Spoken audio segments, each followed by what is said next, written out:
Alors, puisque un des objectifs du colloque est de promouvoir le déploiement des salles de consommation dans les différents pays, on a fait le choix pour cette table ronde, dernière table ronde, de la dédier à la présentation de nouveaux projets de salles de consommation qui ont ouvert récemment, et très récemment pour certaines, on va le voir, pour certaines il y a quelques mois. Il y a notamment une salle qui a ouvert à Dublin très récemment. Il faut savoir qu'on a reçu le ministre de la Santé irlandais lors d'une des précédentes éditions qui avait pu intervenir sur le sujet.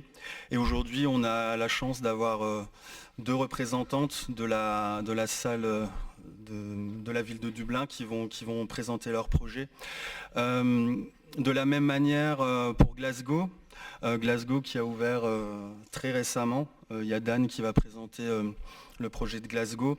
Et on a reçu ici, à la précédente édition, Peter Krykent, on en parlait hier.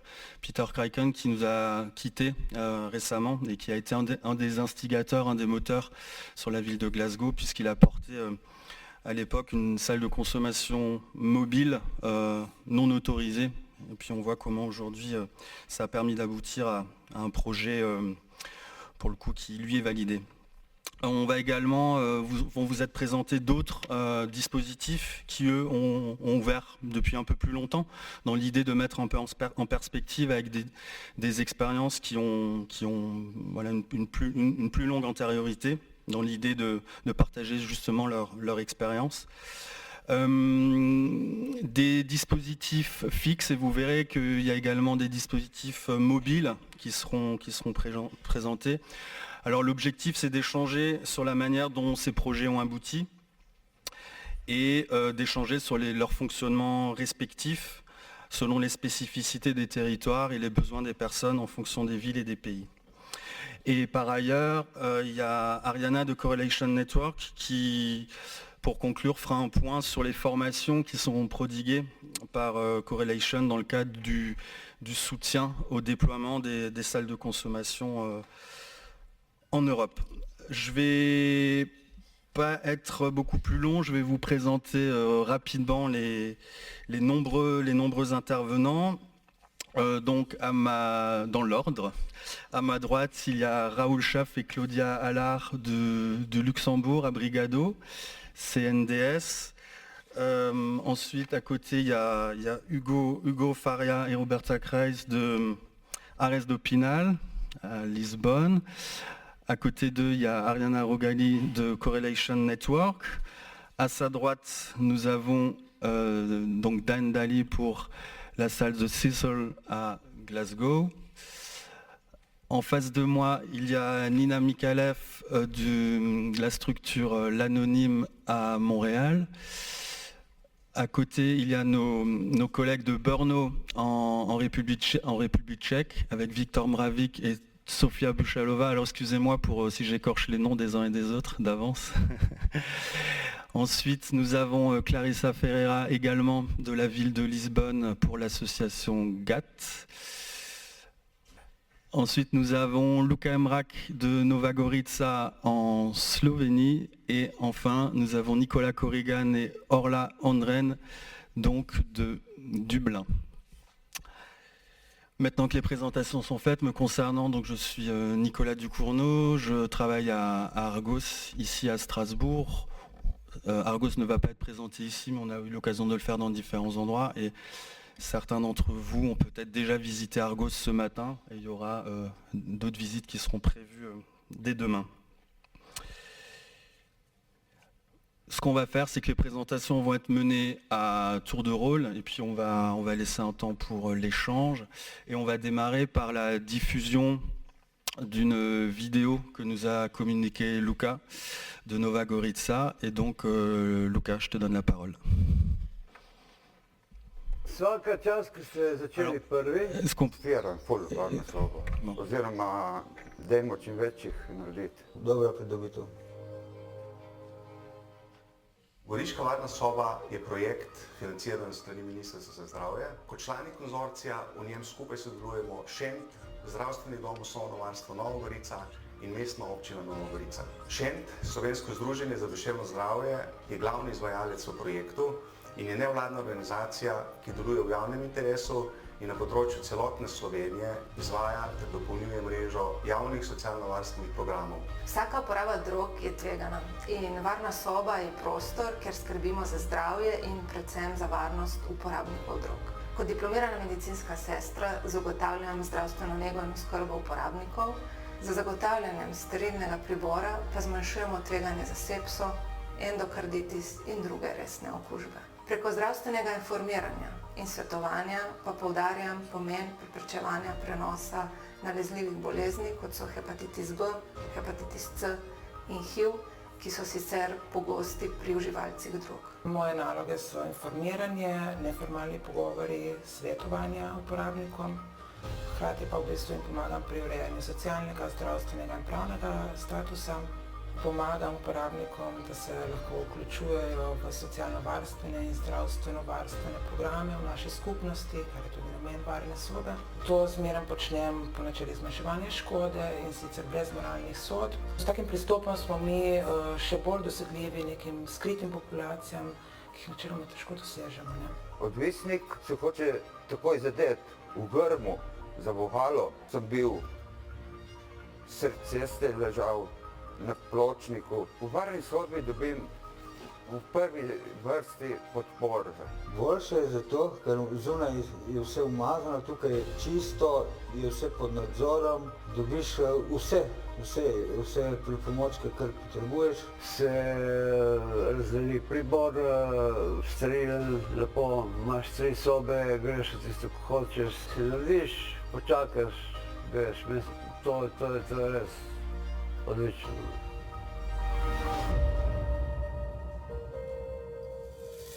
Varne sobe so zakonsko regulirani in strani zdravstva podprti programi, se osredotočajo na interese javnega zdravja, interese javnega reda in miru, temeljno izhodišče pa predstavljajo človekove pravice in demokratične svoboščine. Enkrat sem doživela trenutek, ko sem se spomnila, ko sem bila priča iniciranja na javnih površinah.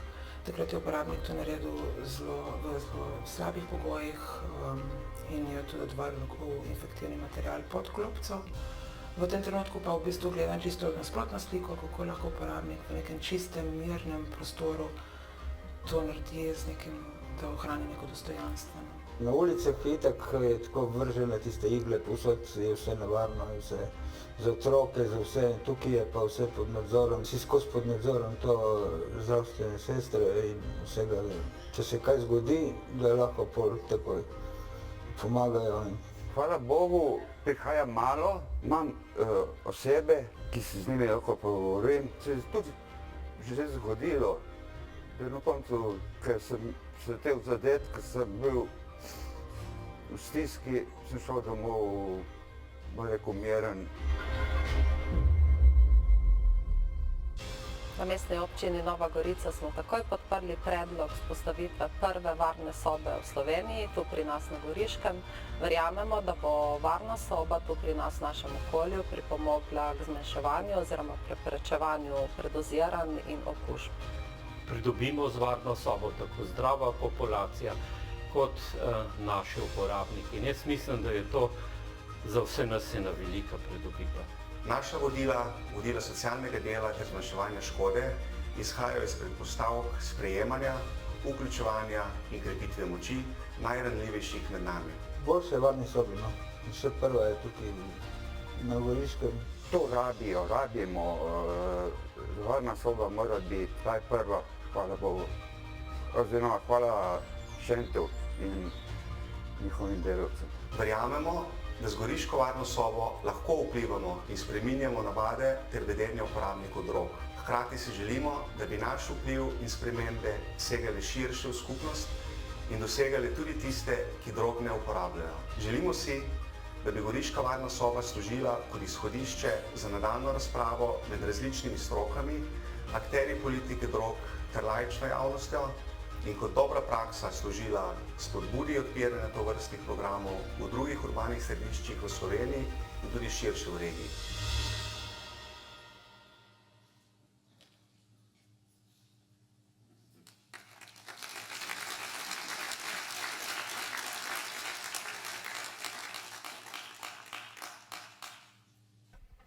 Merci Luka pour cette très belle vidéo.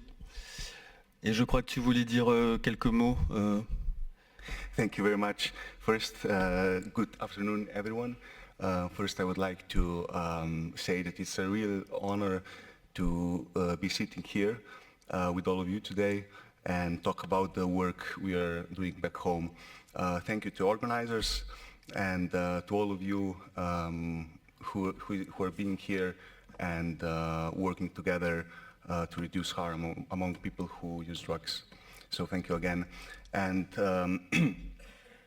now a quick look back. And I will say something about efforts to establish a DCR in Slovenia. We actually started in 1990s with some informal initiatives, and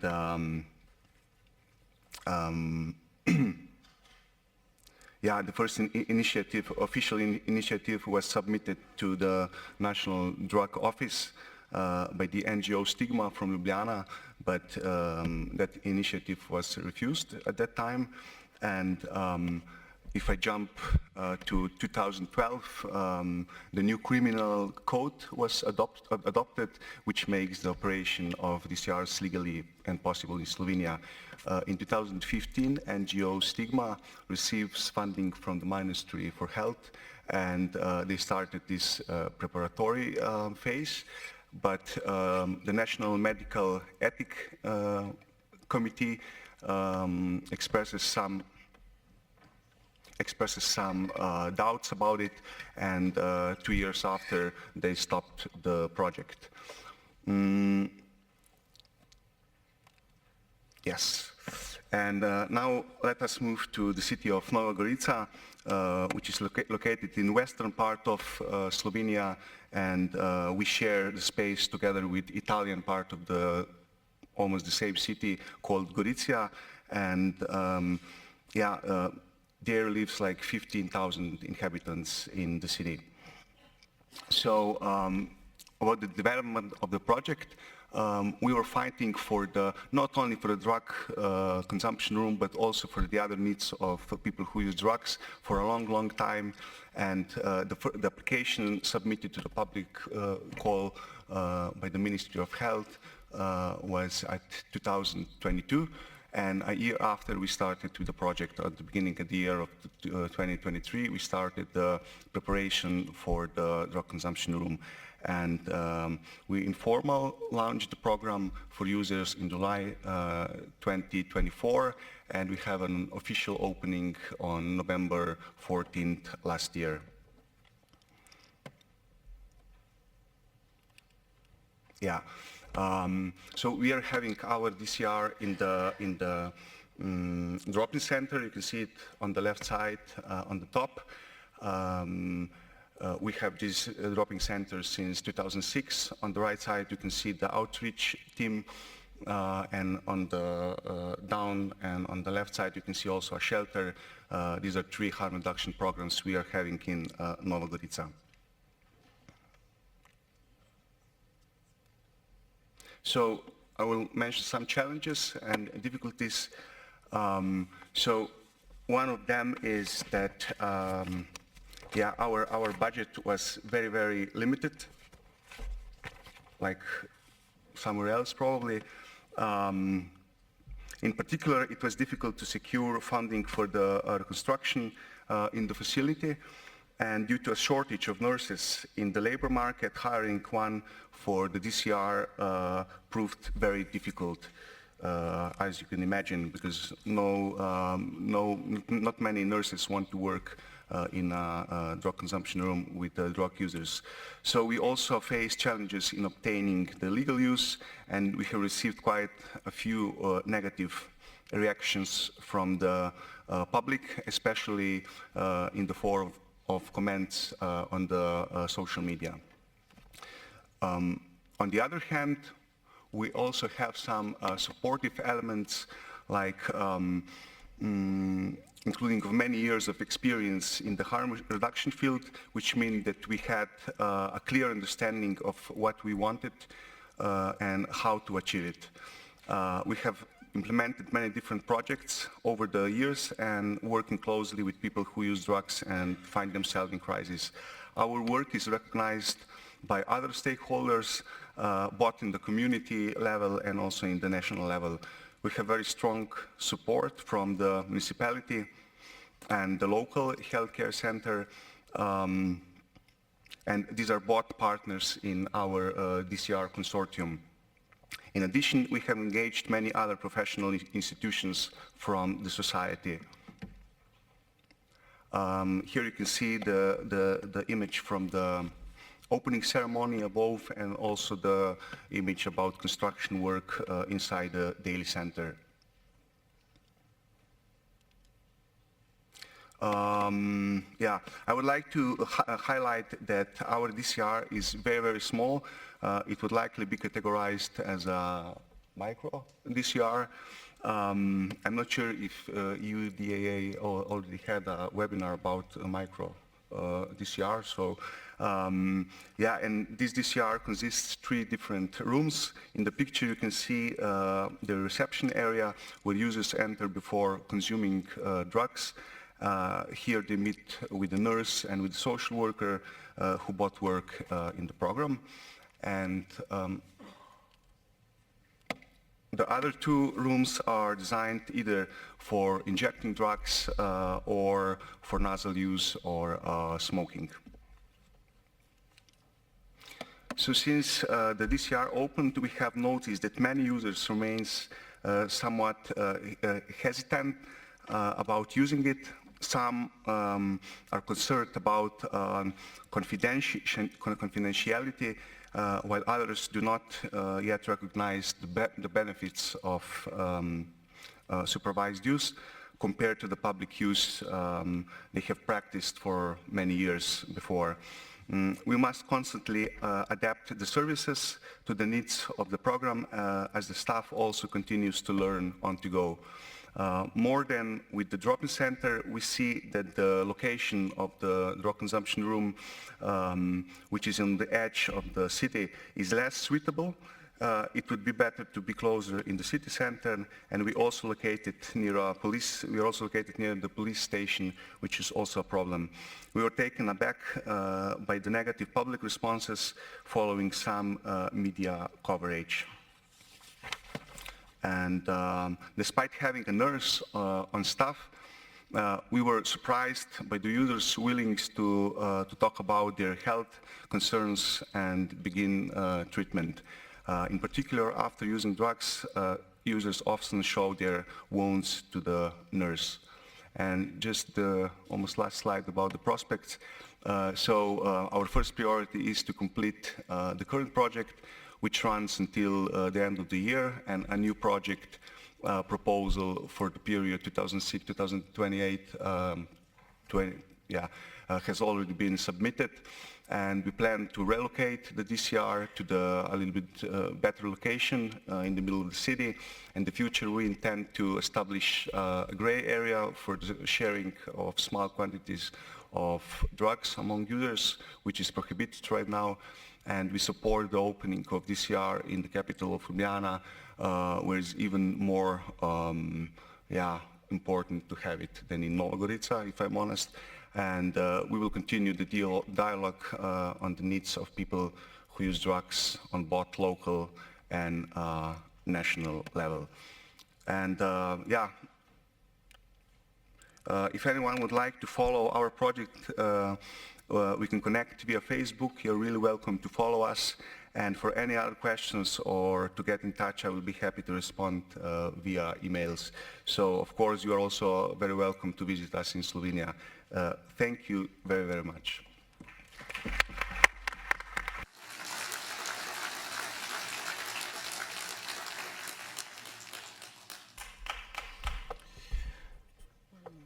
Merci beaucoup, Luka. On voit que c'est un projet qui a mis du temps à voir le jour, et on voit aussi comment les usagers prennent un certain temps à se l'approprier. Mais bon, ça fait malgré tout que quelques mois que ça a ouvert. On en a fait la même expérience ici à Strasbourg. On a vu que ça a mis un certain temps et que la question de l'implantation est importante aussi. Elle est très importante. Merci Luka. Je vais donner la parole à Nicolas et Orla pour Dublin. C'est à vous. So I work for the Irish Health Service, specifically in social inclusion, which look after the health needs of vulnerable groups. And our role in the supervised injecting facility in Dublin is we supported the establishment of it, we commissioned it, and we work in support of the work that Orla does. So I'm just going to give a brief background to the establishment of this facility, and then I'm going to hand over to the real expert in the whole thing, which is Orla. So the background. It's important to say from the outset that it's not a drug consumption room, it is a supervised injecting facility.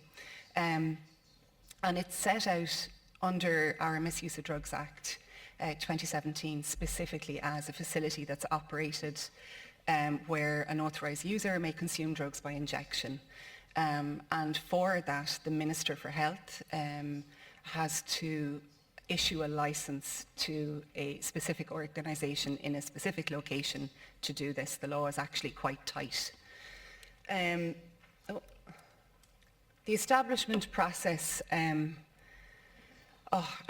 suppose that's a very heavy, text-heavy slide, but just it's important to say that none of this happened quickly, and there was a lot that happened before the doors opened to the injecting facility. It opened in December. Just this past December. So we had the legislative process to change or add to the law.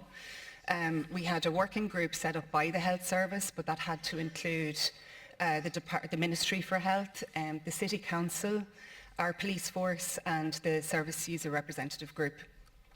Funding was identified in 2017 to establish this. Now, that sounds really like a really simple process. It's not when you have a small resource and competing demands on that one resource, then you have to provide a lot of evidence for why funding should be diverted. A significant amount of funding should be diverted into this piece. So for that, the working group did a number of site visits to a lot of our colleagues here. There was a literature review and 2 surveys. The surveys mainly looked at would people use a facility and how would they use it, what was their pattern of use, what would they like to see in such a facility. There was a mapping piece done on drug-related deaths, using a drug-related death index that we have, looking at ambulance call-outs for overdoses and attempted suicide, and then linking with our colleagues in homeless health, as well as identifying drug-related litter hotspots. That is challenging for me to see, I have to say. Okay, basically what all this led to is that the Health Service, thank you, the Health Service issued a tender. In other words, they commissioned the service out, and the types of things that they were looking for are here. So the design, what was going to be the clinical governance, how were the operator going to link with the community, given that there was a lot of community opposition to this, and opposition from within the health service in certain areas of it too. The cost involved, the staffing. So it was a significant piece of work for someone to take on.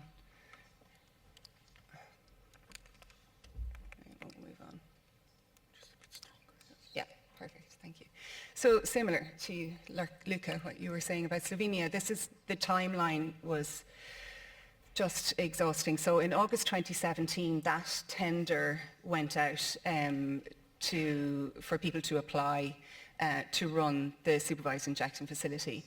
And that was awarded to Merchants Quay in February of 2018. And you can see that it didn't open until the 22nd of December 2024. So between February 2018 and December 2024, all along there you can see the planning permission, so that's where there has to be permission from the council and on board Planola, our planning board, to establish a facility in the location that it's in. And that was granted, that planning permission was granted, but the number of objections meant that it had to go back to the National Oversight Authority for Planning on several occasions, which meant there were more and more evidence had to be provided before eventually the planning permission was granted. And then once planning permission was granted, the licence followed to operate the facility. So the planning permission lasts for 18 months, as does the licence. Which is why we have an external evaluation. So that, as I said, the licence is for 18 months, the planning permission to have it where it is for 18 months.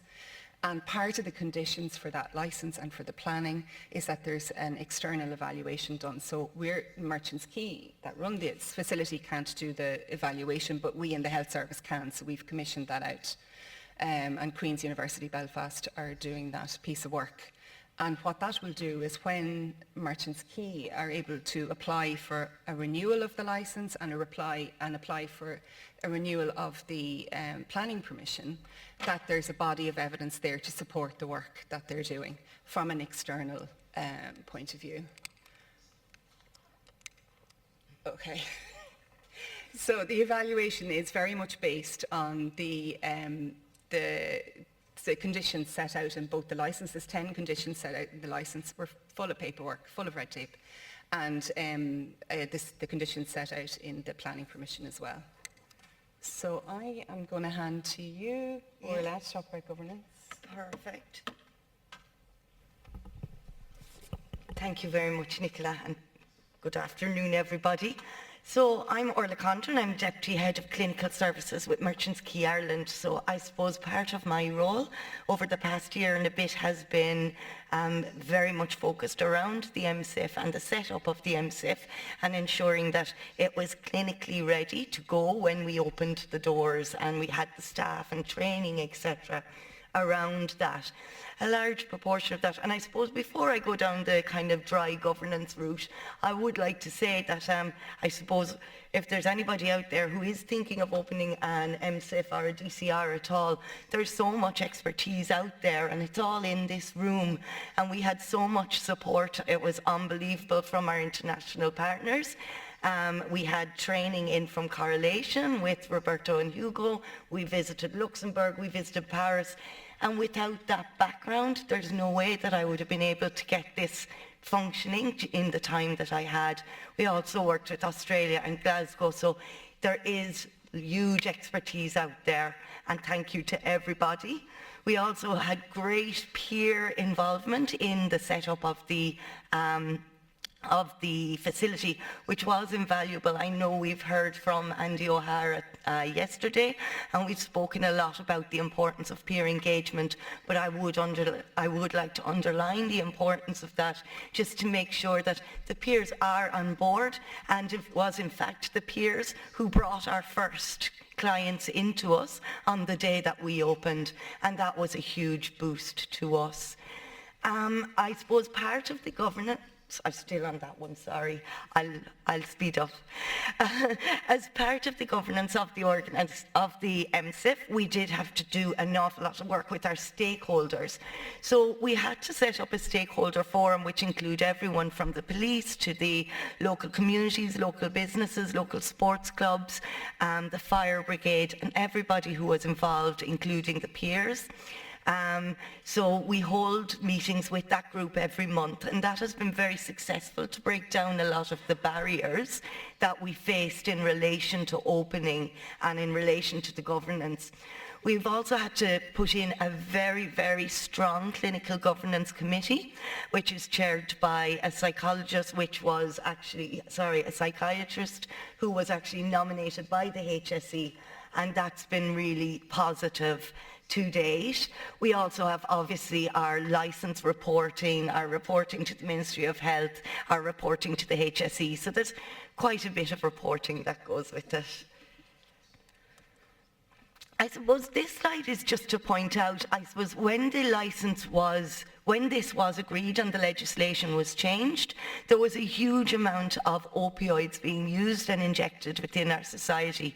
Because there was such a delay between opening and the legislative change, what we've seen is there has been a huge increase in polysubstance misuse and crack use versus the use of injectable opioids. So that was one of our concerns on opening the facility as to whether or not this would be utilised. So to bring you then to some of the stats, just to put it into perspective, as Nicola has said, it is not a consumption room, it is injecting facility only. We do have 7 booths. We are open for 8 hours per day, Monday through to Friday, and 7 hours a day on a Saturday and Sunday. That is due to funding restrictions at the moment, and we are looking to increase that time. So, these are our figures up until last Thursday. Okay, I don't know if you can see them all very well there, but I suppose the most important ones for you to see are that since we opened the doors on the 22nd of December, up until last Thursday, we've had 5,117 individual uses. So uses of the facility, and that's with a total number of 772 unique clients. So that proves that it is being used, that people are coming back. We can see from all of our data our busy points during the day there as well. So that means we can map exactly when we need to have extra resources in, you know, when we need to put in extra hours, etc. One of the limitations we've noted is that our facility is in the basement. Upstairs, we've got a full clinical team. We've got a needle exchange, harm reduction team. We've also got dual diagnosis team, etc. One of the discrepancies we have is that our harm reduction opens at 2 o'clock, but our MSIF opens at 3 o'clock. So there's 1 hour there whereby people are not able, they're able to access clean equipment, but they're not able to access the MSIF, and that's something that we're working to rectify at the moment. And you can see very clearly from the graph there is a huge run on the service in the afternoons, which obviously increases the risk both for clients and staff at that point. So that's one of the big ones we're looking at. We do note that the weekends aren't as busy as the rest of the week, and that's something we're looking at. And similar to everybody else in this room, there is a large discrepancy between male and female users of the facility. So we are seeing approximately 80% male, 20% female, which seems to be around the norm, but it's something we would like to look at further as we move through this pilot. Sorry, these ones are not as relevant, so it's just looking at ethnicity, breakdown, that kind of thing. You will have access to these slides, so you can look at them a bit better yourselves a bit later if you're interested. I suppose challenges since we've started. One of the ones that we have very much so is staff retention, and I know that's an issue across the sector. We have it across all of our other services as well, but we've noted a higher attrition rate within the MSIF, and I suppose part of that we are putting down to the fact that, you know, we're working with social care staff who are quite highly educated, but we're not doing an awful lot of case working with people, because we have to be very clear of our role within the MSIF is very much to support people to use safely and not to be kind of trying to push people down a route of treatment which they may not be ready for at this point of time. So we are seeing quite a high staff attrition rate at the moment, which is problematic. Also, the service upstairs, and this is an interesting one. I would have always thought that the two services would run very closely hand in hand together. However, the service upstairs is a very well-established service. It's been there since kind of 1996, and it's got a very established team. So that has caused a bit of friction within the building. I suppose the MSIF got an awful lot of very positive media attention when it opened first, and that causes a bit of a rift. So it's managing them relationships and managing the flow of clients through the services has proven to be slightly more problematic than I would have thought, but we're working on it. The other thing I wanted to mention actually, and I should have put it in opportunities versus challenges, because it's a bit of both, is the community engagement. So we have a very strong community engagement team. They go out and do 4 patrols every day, going around, linking in with clients where they're at on the streets. They cover a radius of 3 kilometres. They also link in with the local businesses, the local community groups, etc. So we are working very closely with the community to maintain them relationships. We do have a school that backs directly onto our facility, and although we can see and can actually prove that things in the area have improved, via the amount of drug litter that is being found versus the amount of drug litter in the same period of last year. So we can demonstrate a reduction. The school are still reasonably sure to object when it comes up to planning for the next stage after this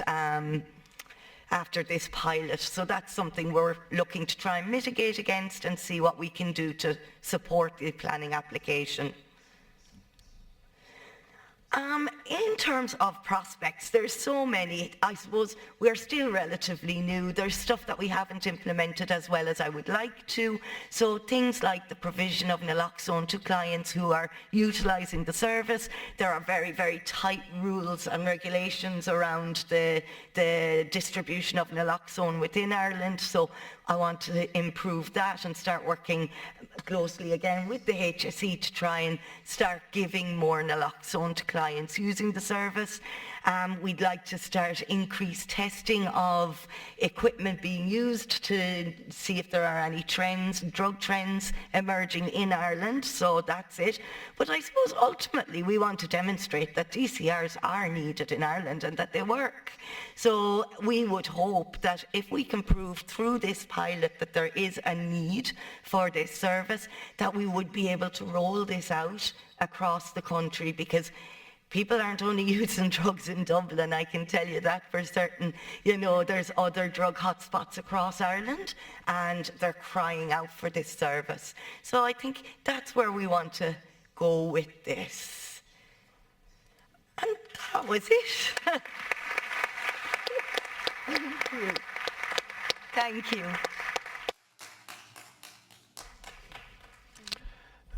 Merci beaucoup à toutes les deux. On voit à la fois en Irlande et en Slovénie, c'est des premiers projets du genre dans ces pays, effectivement en espérant que ça puisse, que c'est une manière de mettre un pied dans la porte pour qu'il y ait d'autres projets qui puissent voir le jour ailleurs dans d'autres villes, et on voit que ça répond vraiment à un besoin compte tenu de la file active en quelques mois seulement. Merci à toutes les deux. Je vais donner la parole à Dan désormais. Dan qui va vous présenter donc la salle de consommation The Cecil de Glasgow. Thank you for the presentations. My name is Dan Daly. I am the operational manager of the Thistle, the Safer Drug Consumption Facility in Glasgow in Scotland. So I'll just take you through the presentation just now. So I'll talk to you a little bit about the background. I will set the scene for Glasgow, talk to you about the legal framework and explain what's changed. I'll talk to you about the Thistle's implementation, our service figures and our future prospects as well.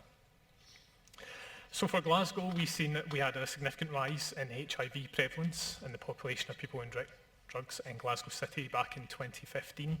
As you can see from the graph there, it was a 10-fold rise in the prevalence of HIV across those years, and it plateaued around 2017 to 2019, pre-COVID. So the timeline that you can see here will give you some further information around what steps were taken following that HIV outbreak. So as you can see, in 2016 we had a public health needs assessment called Taking Away the Chaos, and some of the recommendations from that public health needs assessment was for the introduction of a safer drug consumption facility and the introduction of an enhanced drug treatment service or diamorphine heroin assisted treatment service within Glasgow. Those recommendations were taken to our IJB board in 2017 and agreed, and for the safer drug consumption facility, the initial proposal was put forward in 2018. However, the Lord Advocate in Scotland at that time declined that request. In 2019, you can see that the Enhanced Drug Treatment Service opened within Glasgow, and then we had COVID. So we then fast forward to the National Drugs Mission in Scotland of 2020 and the work that was done between 2020 to 2025, and there has been some mention and reference to the work that Peter Crichton had done in Glasgow. I want to acknowledge that and certainly, note the importance of that work during that time as well. If I can fast forward to 2015, you can see here the photo on the slide was a photo that was taken just close to where the site of the Thistle is based. So we can see that injecting away from home is certainly increasing within Glasgow, and that cocaine injecting is increasing. Certainly that prevalence of cocaine injection is on the rise within Glasgow as well. The public health issues that are associated with that, discarded needles and paraphernalia and bodily fluids, and a lot of the challenges that we'll see across all of our sites. The figures for Scotland, so in Scotland we had 1,172 drug-related deaths in 2023, which was an increase of 11.5% on the previous year. If we break that figure down, for Greater Glasgow and Clyde, there were 355 drug-related deaths, which was an increase of 18.3% on the previous year. And more specifically for Glasgow City, there were 246 drug-related deaths, which was an increase of 25.5% on the previous year. We can break that down further. We see that males make up 71% of that figure, and the median age being around 46. We have spoken about this so far, but the polysubstance use is very significant within Glasgow, within Scotland, within the UK, across Europe certainly. But as you can see there, there's a real mixture of substances used within Glasgow and across Scotland certainly. So opiates or opioids were present in 82% of all drug-related deaths in NHS Greater Glasgow and Clyde, and we can see further that cocaine deaths have increased as well. So that was a 12% increase. Which was, certainly up on the previous year, and it's now found in 2 of every 5 deaths at its highest levels in the last 5 years when these figures were released in 2023. You can see there's an increase in benzodiazepine use, and certainly the underlying health conditions are a significant challenge for people in NHS Glasgow and Clyde as well. So in terms of our legal framework, we spoke about this briefly yesterday, but I'll mention a few points around this. So within Scotland, we have been able to open the Thistle based on a change to the Statement of Prosecution Policy, and that's been provided by the Scottish Lord Advocate. There is no change to the Misuse of Drugs Act of 1971, which is a UK Act. And certainly we have only been able to operate within Scotland because we've had that change of the prosecution policy, which was provided by our Lord Advocate in 2023, and I'll provide some further information on that as well. Some of the caveats and some of the kind of prerequisitions for the Thistle to operate were, as you can see on the slide, that we had to be in a site which was near public injecting sites. And if I can recall the photo on the previous slides, where the Thistle is based is very much in an area that has an open public injecting challenge, certainly, and has done so for many, many years. We are co-located with other relevant services, which I'll talk to you about on the next slide. And we've had, like Orla had mentioned, real huge amounts of work in relation to our community engagement before we opened. I attended very many sessions with local community members and key partners around how we can, answer the questions and some of the, the challenges that come up within the local areas. And we continue that work even now. So we have a community engagement forum. We meet every 4 to 6 weeks, and Police Scotland and other key partners also attend that session. And like Orla, we also have an independent evaluation of our service, which is a 4-year evaluation, and that will be very much completed by academics and will be reported upon as we progress.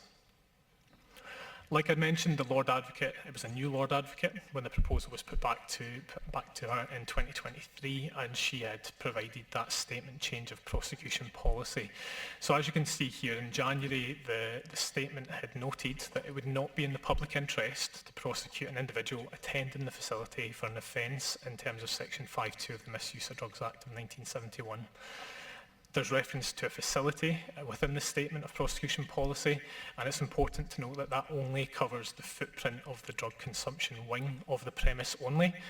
The remainder of the premise, surrounding areas and co-located services, including the drug checking facility, which I'll talk about soon, are not included within that as well. Any offence detected outside the facility would be dealt with in the normal course, as well as other instances of suspected criminality arising within the facility. And where an offence is reported to the Procurator Fiscal, procurators will consider what action, if any, is in the public interest in accordance with the prosecution code. So we're very clear that, you know, there's some rules that we must follow within our service. You know, there's no buying, selling or sharing permitted within the service, and we have to be very, very clear with those accessing the service that there is no grey zone, there is no buffer zone around the service. So if the police were to stop you and search you and seize your drugs, they would potentially report that to the Procurator Fiscal under the code that's been provided by the Lord Advocate. In terms of the Thistle, we opened on the 13th of January 2025, and we operate from 9 AM through to 9 PM, 365 days a year. We are an initial 3-year pilot, which is funded by the Scottish Government, and like I mentioned, there is a full independent evaluation to follow. We are co-located within our site with many other services, other drug treatment services. Like I mentioned earlier, the Enhanced Drug Treatment Service is just next door. We have bloodborne virus services, sexual reproductive health services, housing support and GP services on site and readily available to us as well. And we've also introduced some within the Thistle, some clinic opportunities where these services can opportunistically engage with individuals within the service as well. We are a fully integrated staff team of all grades and disciplines, including medical, nursing, social work and harm reduction workers, and we also have psychology input. I have to note as well the importance of peer work within our service, and our harm reduction workers do have lived experience and they're an asset to our team, absolutely an asset to the work that's done across the whole board of the service, and it's really, really key to the work that's done.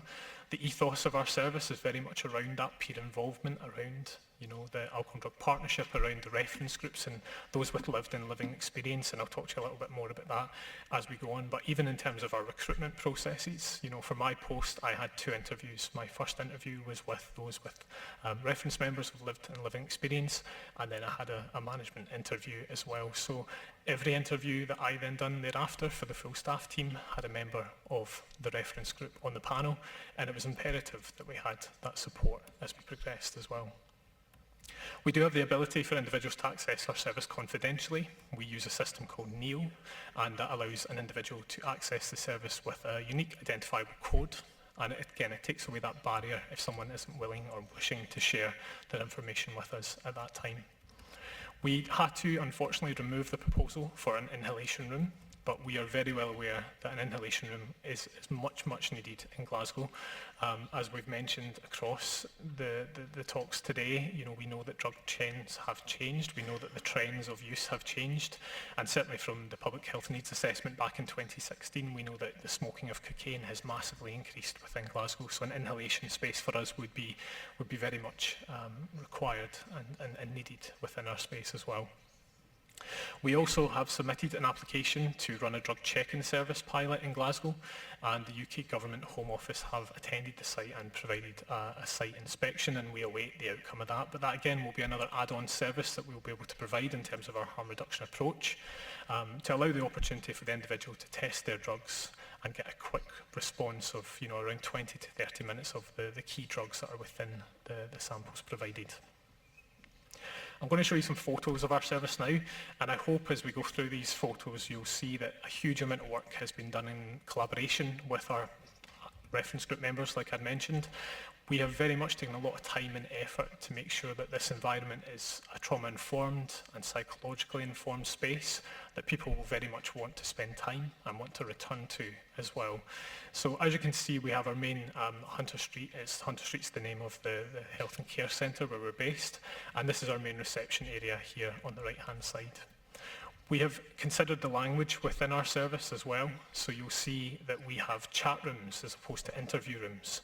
And these are areas where the individual would come in to have a conversation with a staff member, a very focused conversation around, what drugs do you intend to take today? Where do you intend to inject them? That will allow us to have these conversations around harm reduction approaches that we can offer. We want to know some key facts as well. So have you had any recent overdoses? Is there anything that we need to know about that will help support you when you move through into the using space if you require that support? And we're there for you. This is our main using space area here, so you can see that we have 8 booths available. We have to be very clear as part of the Lord Advocate's rules of the service is that there's no buying, selling or sharing permitted within the service. So an individual will be allocated to a booth number and they'll be provided with a source of single-use IEP equipment as well of their choice. You can see on the photo on the left-hand side we also have access to the AccuVein finders and we're able to support that person should they require to find a vein when they're injecting as well. You can see on the right-hand side that we have health rooms, we don't have treatment rooms, and again it's that change of language that allows us to provide these safer spaces, and this is where one-to-one interactions would take place, maybe some wound care, you know, maybe the clinics like I mentioned earlier would take place as well. This is our main recovery area, so this is an open plan approach and this is just off the using space.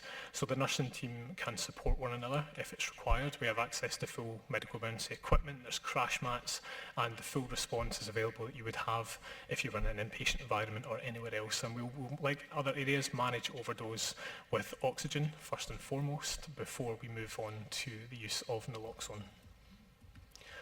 This is an overview of the area, and you can see on the left-hand side there, that is the using space into our recovery area, and then we'd move through into our lounge space area here. So this is a really great space that we have available to us, and again, even down to the design, the furniture choices, the colour schemes, it was all chosen by our reference group members, and it's a really great space that we have available to us that allows you to, you know, there's a cafe type style, there's a coffee machine, you know, a really great space to spend some time, and you know, ultimately you can spend as long as you want in there, there's no time limit on that, and you're welcome to spend as much time as you need in this space and to engage with the staff in this area as well. We do have an outdoor patio area.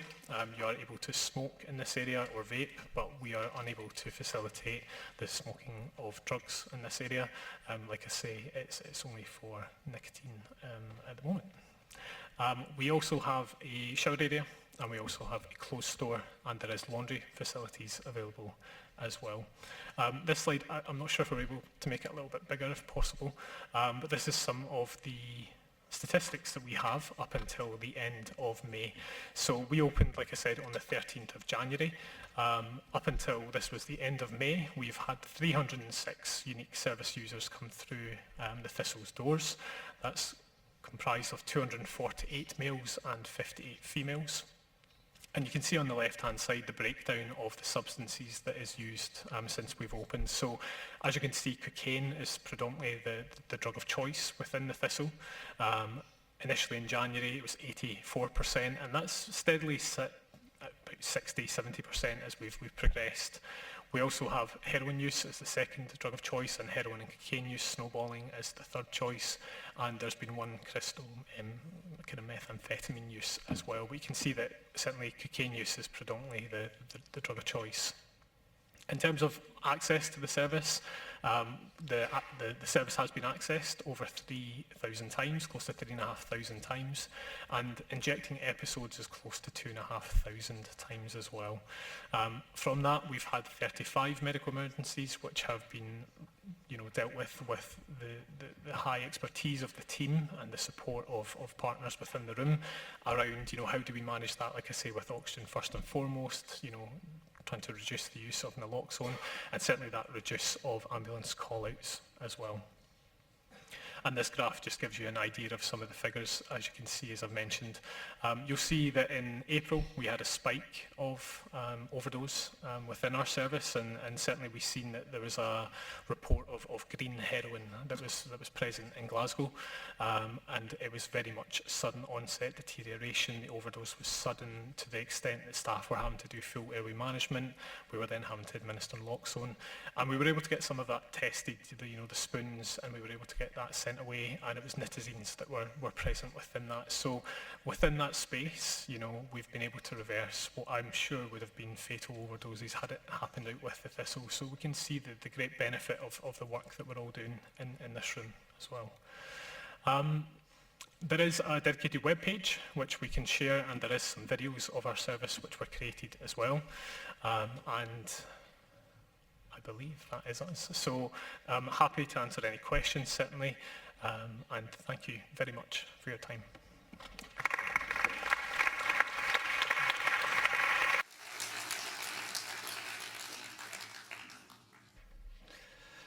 Merci beaucoup Dan. En effet, je confirme, vous avez des très beaux locaux flambant neufs. Il me semble qu'il y a aussi une vidéo qui a été faite sur votre salle de consommation qui circule sur Internet et que je vous invite à regarder, qui met aussi en perspective, qui présente autrement ce dispositif. Merci beaucoup Dan.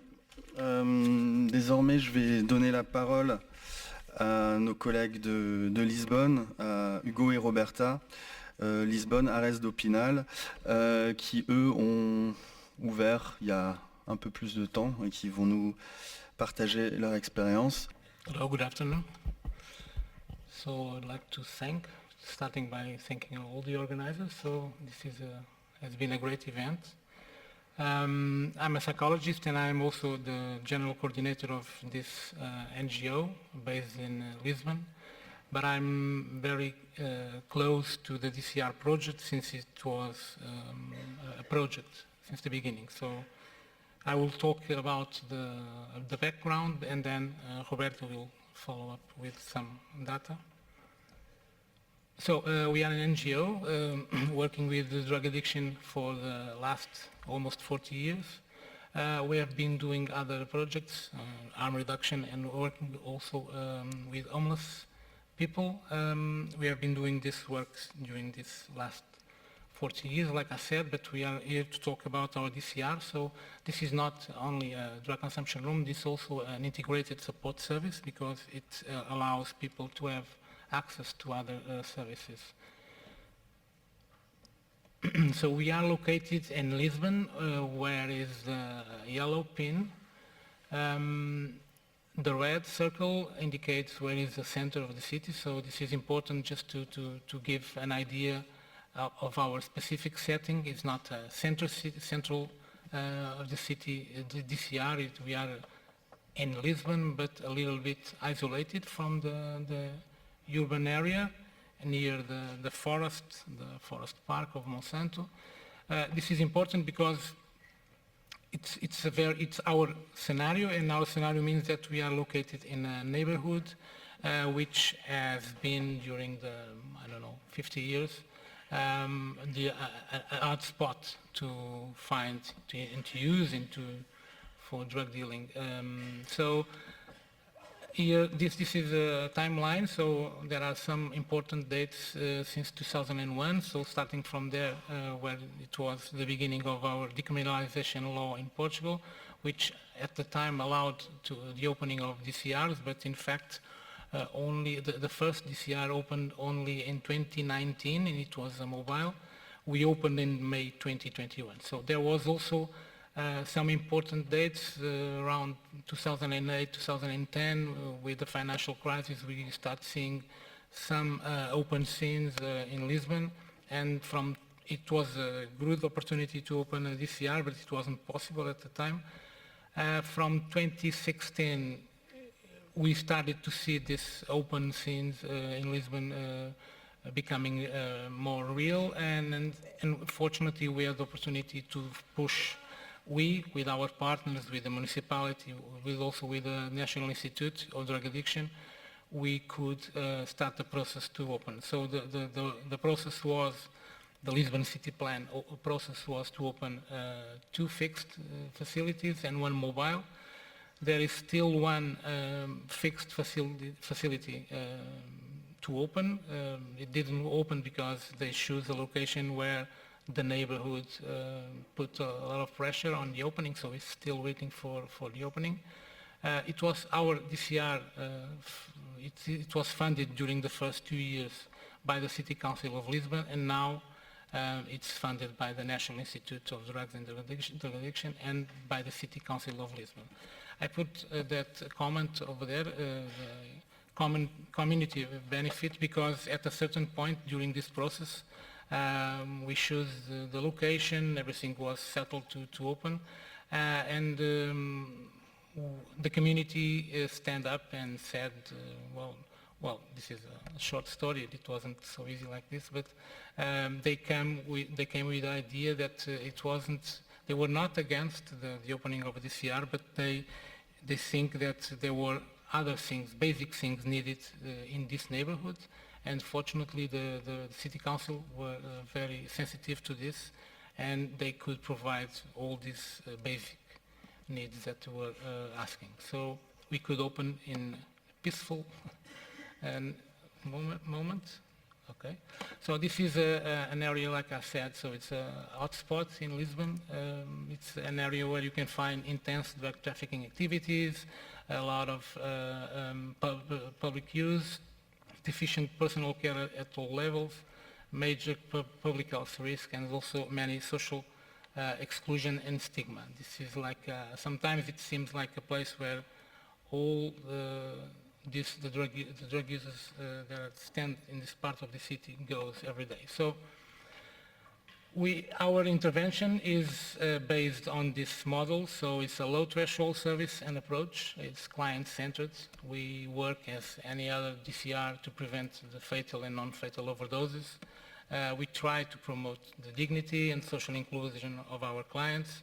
We are also, we have no barriers about the substance, but also about the place where people could inject in their bodies. It's accessible to all, regardless the status of, the legal status of the people, and everything is confidential, and we promote health education, safer drug use, screening, treatment, linkage to care, and everything. It's very important that we also work to reduce the noise around our facilities. So I will stay right here, and Roberta will follow. So good afternoon, everyone.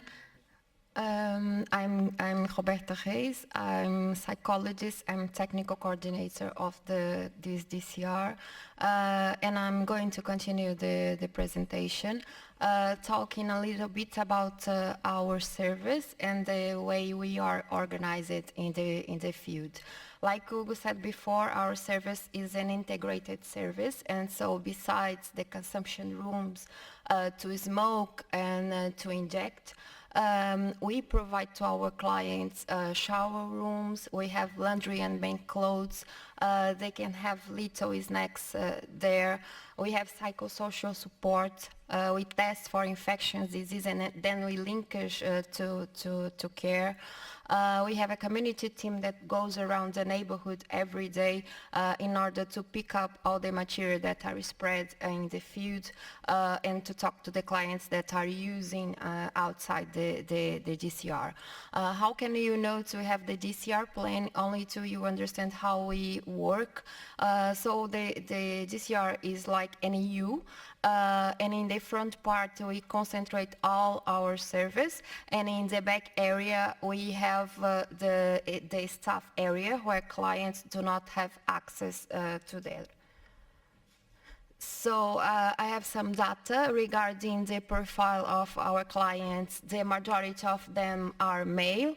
The average age is 45 years old, and the most expressive nationality is Portuguese, but after that we have been noticed an increase of migrants, mostly from Asia, what is a big challenge for us because the majority of them do not speak Portuguese or English, and so the communication with them is very complicated, it's very hard, and the majority of them are not in a regular situation in the country too. Talking about a regular day in our service, we have about 300 entries, what correspond to 107 different people per day and 250 acts of consumption. Since the beginning of the project in 2021, we've been signed more than 3,300 clients. So I have some graphics that show the evolution, mostly of the smoke room, because this is a big barrier, a big limitation that we had in the beginning, because we initiated with only 6 places to smoke. That was clearly not enough, and so in July last year we have the chance to increase the number of the smoke room, more 12 places, and so you can note a significant increase in the smoke consumption since July last year. So regarding the most common, the most used substance, the heroin stands up in the smoke consumption, but it is important to refer that the crack cocaine use is prevalent in the last few months. We note an increase too. Regarding the intravenous use, we have more speedball, and so this is the most common consumed in the room, but we note a decrease in the past few months. Another barrier that we face is that we don't have a place only for women. We don't have a safe place only for women. And so we are trying to lower the barriers to women to access our service. And since last month, we initiate a women's health consultation where we are able to screen, to do contraception, and to refer for the formal healthcare service. For the future, we are trying to decentralize healthcare, and so we are trying to bring to the field more appointments in order to lower the barriers to the access. And so in order to do this, we initiate in September 2023 decentralized appointment of hepatology, and so since the beginning we complete more than 20 treatments. In terms of primary care, we are going soon initiate a decentralized appointment with family doctor, and like I referred before, we initiate the women's health consultation.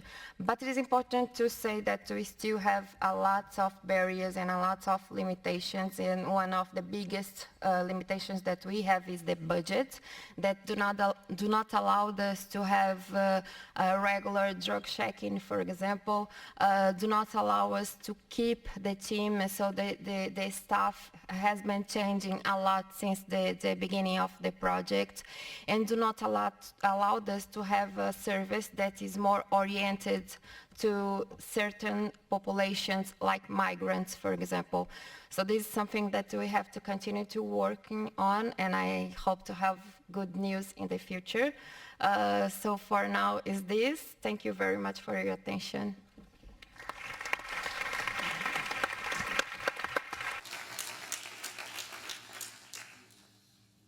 Merci à tous les deux.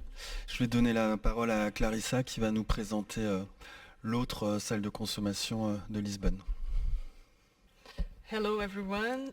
I want to thank the opportunity to be part of this table. Thank you for the invitation to speak, and I'm very happy to be part of this symposium. My name is Clarissa, and I'm coordinating that in Moradia in Lisbon from February. I'm a little bit nervous. The space is a drug consumption room and a harm reduction center. We have a drop-in that works from Monday to Friday from 2 p.m. to 8 p.m. And today I'm going to share our experience running a safe consumption site in one of Lisbon's most symbolic and most stigmatized neighborhoods. So Moradia is the neighborhood. And as we can see in the photo, it shows a very beautiful spot in Lisbon, a tourist place, but Moradia is also one of the oldest and most diverse neighborhoods in Lisbon.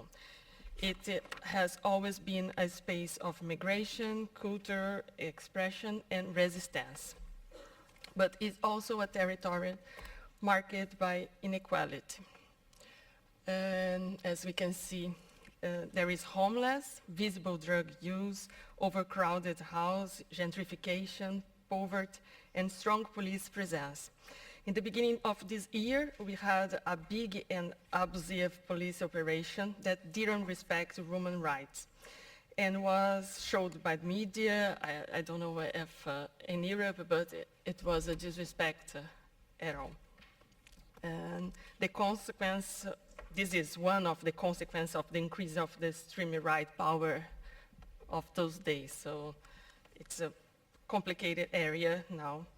So Moradia is a place where the consequences of exclusion are played out in public space every day. So in Gatti, we started in 2019 with the mobile DCR, and we have here the road to formalization. We start with the DCR in 2019 with Médicos do Mundo. It was a mobile experience in Lisbon. Then we started the project to have the authorization. It only on 2024 we have the formal, but we already worked as a drug consumption room, not legal, but worked since then. And our center exists, the drop-in exists since 2013, but our DCR is more recent, as I said. So GATT starts with the mobile, and our room is not founding, it's not public founding, only the center that we have. And this opening, this wasn't a symbolic gesture, it was a direct response to urgent needs in the community. In our DCR, we never receive public funding, as I said. Our space is low threshold. Our approach is communitarian, so there is no obligation to register. Sorry. So this is our space, that it's very small, and this is how we work it. We have a fixed location, and we work with peer lead, with technical support from health professionals. We have nurse, doctors, 3 times a week, the doctors. We have psychologists, we have psychiatrists, and it's open door, so everyone can come and receive our service. We offer 2 rooms, one for injecting and one for smoking. The smoking, unfortunately, is closed since last October, and I will talk about this later. So I put the data, and we have last year 560 clients, 450 only smoking, and 83 injecting. And episode, we have more than 15,000 episodes during last year. And we had more than 15, in the smoking room were 11,600 and more than 3,000 in the injecting room. These numbers are powerful. They tell us that people want to use drug more safely if they are given the opportunity. So keep the doors open is very important, because we can see we just work a few times a day, and the work. So here I have what we have in our center in the drop-in, and we have access to internet, health security. We distribute kits and this kind of things to make the harm reduction work.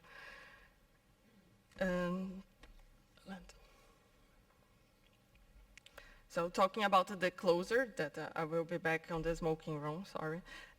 In October 2024, you were forced to close our safer smoking room, not because we wanted to, but because it became unsafe for the people we serve and the team. The space was too small for the growing demand. Our space only received 12, but it's a small room. I don't have photo, but it's a small one. We could only accommodate 12 people per session, and yet dozens would arrive each day. The pressure led to tensions and frequent conflicts inside the room. Our small team did its best, but it was not enough to mediate the high-stress environment outside. The situation was also escalating. Because of long waiting times, lines formed on the street. This generates complaints from neighborhoods, and we had to face renewed resistance from the local community, despite all the work we had done to build the trust. Because nowadays, the neighborhoods use our service, the center. They go to the nurse, they go to the doctors, and with this line in the street, become another complaint again, because at the beginning, when the service opened, there were a resistance. So we had to think about this kind of thing to not lose the confidence of the neighborhood, because it's very important. So without the resort to expand or relocate, we had no choice but to close the smoking room, a decision made out of concern for safety, dignity, and community relations.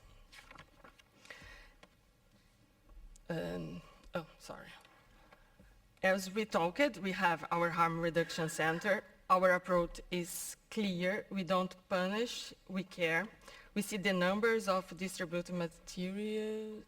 So we distribute condos, we make tests to store HIV and hepatitis, and we have naloxone and overdose prevention, all offered by a multidisciplinary and peer-led team with psychosocial approach. Every kit, every gesture of care is a form of resistance in a system that often excludes and blames. The challenge we continue to face, extraterritorial challenge, no public funding to the DCR, limited space and staff. Only once a month drug checking session provided by Cosmic Care, so we want more drug checking because it's very important to check the drugs. We have a high vulnerability of our users, especially migrants, because this area of city, it's increasing the migrants, and they are experience homeless with no social support, so we have the team to help them. But we have looking ahead.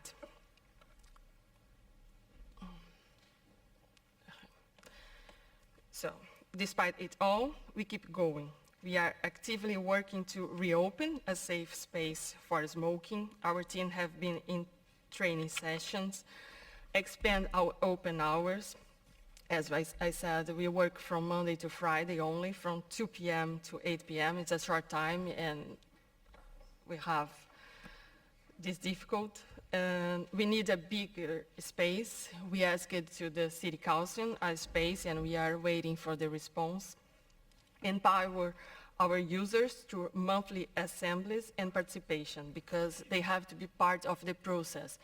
They have to be listened, and their voice is very important to us to make everything works. So, to close my presentation, what we do in Gata Moraria is not just about drug use, it's about dignity, about rights to exist safely. And we listened a lot about this yesterday, and it's a thing that I believe in person, and my team also believes. So we believe every person, no matter their condition, deserves care and support, not punishment.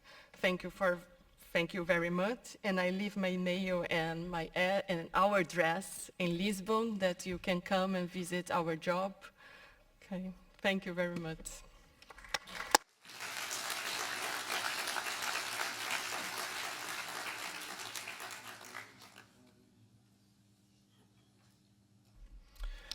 Merci Clarissa. Tu as en partie parlé d'un dispositif mobile qui a été à l'origine du site fixe que vous avez ouvert plus récemment. C'est désormais nos collègues de Brno qui vont nous présenter leur dispositif mobile. À vous. Thank you, Nicolas. Good afternoon, everyone. We came from Brno, from Czech Republic. I'm here together with my colleague Zsofia. She wasn't announced in the program because she attended the conference in the last minute, so I'm really happy to be here with me. Brno. We came from the second biggest city of the Czech Republic. Společnost Podané ruce is the biggest NGO in Czech Republic, providing the services for drug users and in the field of addictions. We have around 350 employees, professionals working with people in different phases of addiction problem, I would say. We have more than 50 centers of different kind, from low threshold through outpatient, inpatient, structured, aftercare, whatsoever. So it's a very big organization operating in 3 different regions in Czech Republic. And now we would like to present very shortly the story of the establishment of the drug consumption room in Brno. Yeah, this is the map downloaded from EMCDDA website. It's not updated, very probably, because the drug consumption room in Nova Gorica is missing, probably Glasgow and Dublin is missing there as well, I'm not sure. So anyway, except of Athens, drug consumption room, our service in Brno, I would say, is the most eastern service of this type in Europe. Brno has around, I don't know, 400,000 inhabitants, so 3 times less than Prague, capital city of Prague. We have estimated slightly more than 2,000 people who inject drugs in Brno. And the major injecting drug in Czech Republic is methamphetamine. We call it pervitin locally. But in Brno there is a specific situation. There is around 1/3 of drug people who inject drugs in Czech Republic are opioid users, people who use opioids, and the majority of them are located in Prague and around Prague. But there is a specific district in Brno, in the very center of Brno. There is a, we call it in Czech Republic, there is a specific term, socially excluded location or socially excluded area. So few blocks, basically, a quarter of the city, with a high representation of Roma community. Opioid use is very prevalent there, with heroin, which is of poor quality. We estimate around 450 people who inject drugs there, mostly Roma. Polydrug use, sex business is linked to the problem, with high hepatitis C prevalence, and so on. With public injecting, so there is injecting in the street, in the parks. You can see dealing on the streets, syringes on the ground, and so on and so on. And there is also a high concentration of services there. Apart from our services, outreach, we have there treatment center with opioid substitution treatment. There is an infectiology service operating in the district, and in the city there are many other services.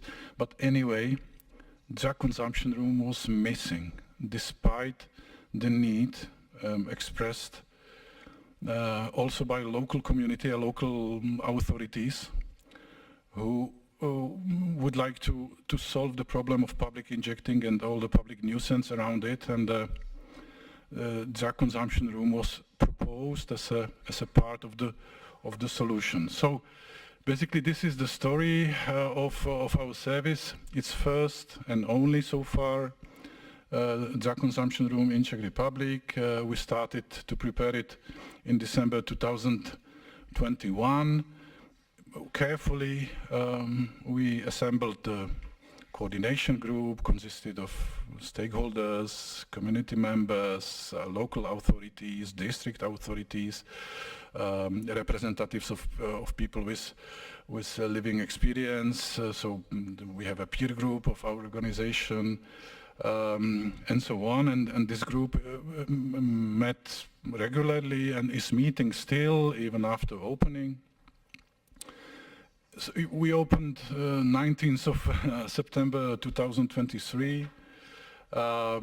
We started with two days in a mobile form. Yeah? So it's simply van. I will show you the pictures. Just a few minutes later. 2 hours daily we started. Now it operates 4 hours a working day. Due to limited budget simply, we can't offer more. We operate in a stable spot in the hotspot in the area, together with other services of the outreach program. So basically the spot consists of 2 or 3 cars operating together, the drug consumption car, and then a car for the, I would say, ordinary harm reduction program, offering the syringes, counseling, making tests, and so on. So this is basically integrated. We have integrated the service into the broader harm reduction outreach service, which is strong asset of the service, I would say. So this is our car, this white one. This is the picture from Prague. Some weeks ago we did a promotion trip to Prague to promote the service there, because Prague is, if there is a need for this kind of service, so it's in Prague primarily. And we did it also because there is a legislative initiative in the parliament just now, which should explicitly decriminalize and legalize this kind of service and similar services. So, but it's a nice picture with the former federal Czechoslovak communist parliament on the background. This is how it looks like. This is the picture after reconstruction. Basically, we bought a second-hand ambulance. It was pediatric ambulance. Originally, few weeks we operated, we just dismantled how is it called, this rescue, you know, this handle thing for patient. I don't know how to call it in English. And we installed a table and the seats, and then we reconstructed, and this is how it looks like. So there are 2 ordinary places. There might be the 3rd place on the back if it's needed, with the sink installed and so on. So the space is small but functional. Jofier is operational manager of that, and the crew of the service consists of basically 3 people, and the shift, there are two people on the shift basically. So yeah, this because the story is simply, we endorsed the idea, we found the financial resources, partly from pharma company, partly from the office of the government, system of subsidies from the city, from the region. We got some money for the foundation, WEP Foundation, for the research project around that. There was a lot of coordination, a lot of project management, and so on and so on. Training, yeah, we implemented training also thanks to correlation, but we did also our training sessions. We included the peers as a trainers for the forthcoming staff members, for example. Anyway, it was, I would say, ordinary management or development of the service as we know it. But this is what we had to overcome, this important barrier, and we have heard now this legislative and administrative barrier towards those kind of services. So this was crucial, yeah, to overcome. So our service is the first, after 30 years of discussion and preparation and trying to open it in Prague especially. There are 2 concerns basically around that, and the 2 reasons why those services were not opened before, because of the restrictive legislative framework and concerns around for clients being prosecuted for possession of drugs, but also for the service being accused for we have a old provision in the penal code on promotion of toxicomania. Yeah? So simply there was the risk and indications from the law enforcement authorities that they could act applying those provisions. But we have performed legal analysis, we have introduced and endorsed our interpretation of the law, saying that the small dose of the drug intended for the personal consumption is equal to use, which is not criminalized in Czech Republic. There were some judgments in this regard, saying that the small pieces of drugs, small doses, are not the possession in terms of the criminal code. Yeah? So simply we use that, we interpret it, we claimed, and it happened simply. Yeah? So there were no incidents so far with police or with some other law enforcement authorities. And it should be mentioned that despite our interpretation of the law, we are trying to change the legal framework and to explicitly legalize or decriminalize clients as well as services providing this kind of service. And we have also performed monitoring and evaluation part of the project, except or beside the routine monitoring of the clients, which is, standard in our harm reduction services. There was a evaluation project around that funded by VP. We continue with that on the second phase, but this is from the first phase results. We published that in the Harm Reduction Journal, and also there is another article in the Czech Journal, so you can read it. And the main conclusions is simply we attracted the most vulnerable part of the people who use drugs in Brno, from the location, from the Roma community, and simply it runs without any substantial problems. That's it. Thank you very much.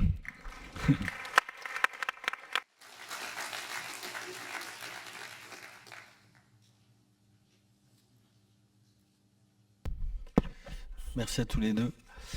Merci beaucoup. Je vais maintenant donner la parole à Nina qui va nous présenter un autre dispositif mobile, un peu plus ancien, celui-là qui se trouve à Montréal. Allô? Oui, super, ça marche. Bonjour, donc moi c'est Nina, je suis la directrice du service de l'équipe d'intervention de proximité de l'anonyme. C'est mieux comme ça? Ok, parfait. Donc nous, notre mandat, je pense que j'ai un PowerPoint. Ah voilà, ça c'est mon équipe avec notre bel autobus. Voilà, il est très gros. Nous, notre mandat, c'est principalement la prévention des ITSS. Donc ça c'est mon équipe. Notre mission, voilà, c'est promouvoir des comportements sécuritaires et des relations égalitaires.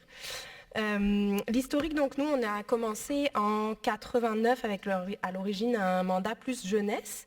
En 98, on a eu des financements en rapport avec la prévention du VIH et des ITSS, donc on a commencé à faire de la distribution de matériel. Et puis en 2017, on a ouvert notre première salle, donc notre service d'injection supervisée mobile. Nous, on est dans des véhicules et c'était le premier de ce genre en Amérique du Nord, donc un mobile. Et on a ouvert en même temps avec deux autres de nos partenaires, puis on a un troisième qui a suivi vraiment proche. Donc on a été 4 groupes et maintenant on est 5 organismes à Montréal qui ont des salles de conso. Alors un véhicule, c'est sûr que c'est vraiment pratique parce que ça fait en sorte qu'on a moins de problèmes de voisinage, mais c'est fonctionnel seulement s'il y a des salles qui peuvent aussi accueillir plus de personnes parce qu'on s'entend que dans un véhicule, c'est pas beaucoup de monde. Donc nous maintenant, on a récemment en 2024, on a reçu notre nouvel autobus que vous avez vu avant, donc c'est la 4e génération. Et dans cet autobus-là, on a aussi de la conso. Donc maintenant, on a un petit véhicule qui permet la consommation par injection et le gros bus qui permet la consommation par inhalation et par injection. Ça aussi, c'est assez nouveau. On n'avait pas encore de salle d'inhalation à Montréal, bien que ce soit vraiment un gros besoin. J'y reviendrai. Notre horaire, c'est 7 jours sur 7, 365 jours par an, de 22h30 à 5h. Donc nous, c'est la nuit. Et on a aussi notre SIS, il est le matin aussi, de 7h à 13h30.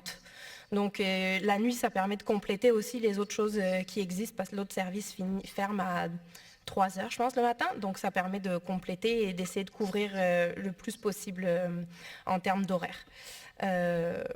Puis l'avantage aussi, voilà, d'être un véhicule mobile, c'est que ça nous permet aussi de pouvoir avoir des présences dans des événements. Fait que nous, on apprécie pouvoir faire ça parce que ça ouvre la possibilité à des personnes qui consomment. Moins vite, la traduction.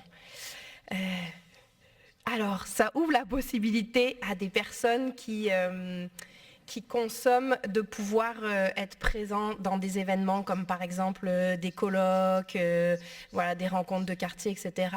Notre présence fait en sorte que les personnes qui consomment peuvent venir dans ces événements-là.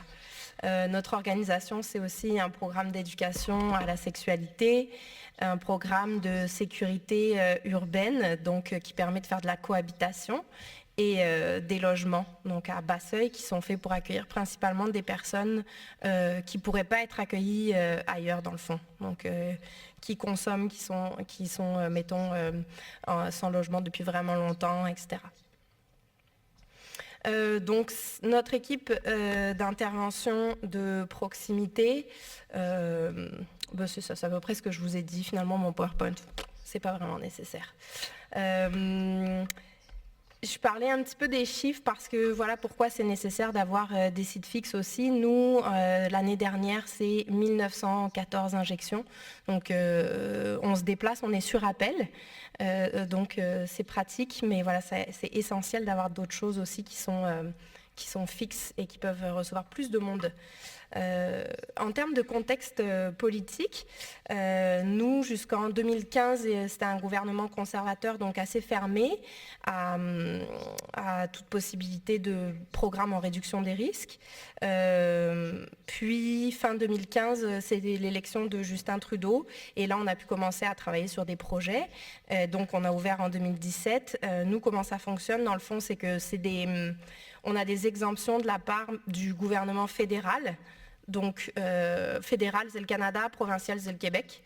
Puis ça nous prend des exemptions fédérales. Même si le provincial, c'est le provincial qui fait en sorte, mettons, le quotidien, mais c'est le fédéral qui donne ses autorisations. Puis c'est des autorisations sur 4 ans qui, a priori, sont renouvelées assez facilement.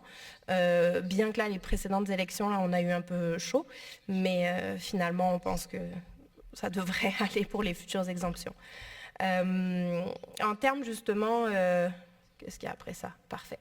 En termes justement politiques, au Québec, il y a quand même une compréhension de la nécessité d'avoir, et à Montréal en particulier, de la nécessité d'avoir des salles de consommation. C'est juste que personne n'a envie de les avoir dans leur quartier. Alors c'est sûr que voilà, nous on se déplace, c'est plus facile, mais pour les sites fixes, tout aussi bien, voilà, tout le monde comprend très bien, et on est quand même une ville assez, mettons, ouverte et plutôt de gauche, donc les gens comprennent que ça prend des salles de conso, mais personne n'a envie de l'avoir à côté de son école ou en face de son école, ou de sa crèche ou de sa maison, même si finalement il n'y a pas du tout d'augmentation de la criminalité, mais bien sûr le sentiment de sécurité et la sécurité réelle, des fois c'est des choses qui sont, que les gens ont tendance à mélanger. Voilà, donc c'est pas évident la cohabitation comme partout, hein. Ce qui nous inquiète aussi, évidemment, c'est l'opposition fédérale qui est très très conservatrice, et voilà, on y a échappé cette fois-là, mais évidemment ça reste une préoccupation qu'on a. En termes organisationnels, un de nos enjeux, ça a été la présence du personnel infirmier. Parce que en premier, quand on a ouvert, on avait une entente donc avec notre santé publique, puis on devait ouvrir avec du personnel infirmier. Mais avec la Covid et la pandémie, etc., nous, la nuit, voilà, toutes les personnes qui peuvent éviter évitent de travailler la nuit. Donc, on n'arrivait pas à avoir d'infirmières. Donc on a décidé de former nos intervenants au mieux et d'ouvrir juste des intervenants. Donc nous, quand on ouvre la nuit, c'est juste des intervenants qu'on a formés. Donc ils sont tous formés pour administrer l'analoxone, pour donner l'oxygène, c'est des choses pour lesquelles on s'est battu. Mais comme le Québec, c'est beaucoup des actes qui sont protégés, donc on peut administrer l'oxygène en cas de surdose, mais on ne peut pas retirer l'oxygène. Donc on est obligé d'appeler les services d'urgence pour qu'ils viennent enlever les masques aux gens qui, en général, les arrachent quand ils se réveillent, évidemment, parce que ce n'est pas confortable d'avoir un masque sur le visage. Mais voilà, c'est ça un petit peu les règles qui sont dues vraiment au fait que c'est très réglementé, les actes protégés. Pour ce qui est des tendances, j'imagine, on en a parlé un peu partout. Nous, Montréal, on est quand même une ville de stimulants, mais comme nous, on est connu pour de l'injection, on fait beaucoup de consommation quand même d'opiacés.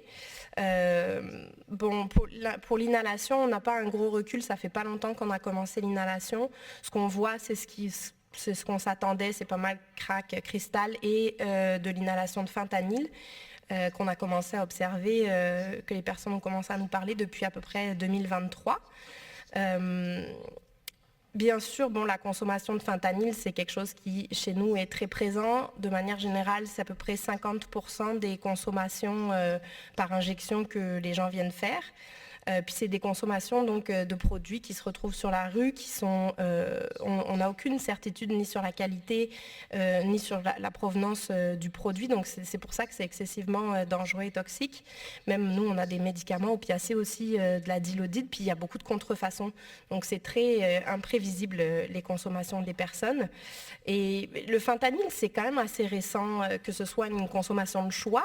Pendant un certain temps, c'était plus accidentel. Donc là, les gens ont fait de l'analyse de substances aussi, les autres groupes aussi. Donc on voyait qu'il y avait de la présence de fentanyl. On a commencé à le voir à peu près en 2021.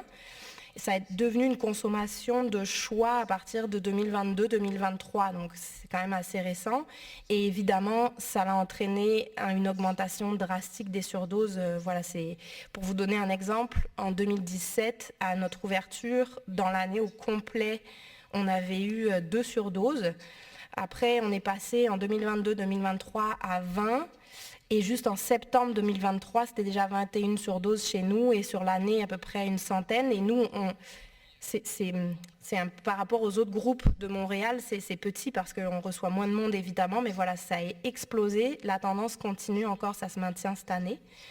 Et les surdoses deviennent de plus en plus intenses. On remarque aussi que une dose de naloxone, souvent ça suffit plus. Fait qu'on est rendu à 2-3 doses avant que les personnes elles retrouvent un état de conscience avec l'oxygène, etc. Et bien sûr tout ça. Notre santé publique elle fait des recherches, puis pour vous donner un exemple, ça c'est les derniers chiffres qu'on a, c'est pour 2023. Puis c'est une recherche sur donc, les personnes qui consomment avec un pourcentage de personnes quand même élevé pour la recherche, donc quelque chose qui est à peu près fiable. Puis on parle pour des personnes qui consomment, 1 personne sur 5 qui a fait une surdose dans les 6 derniers mois.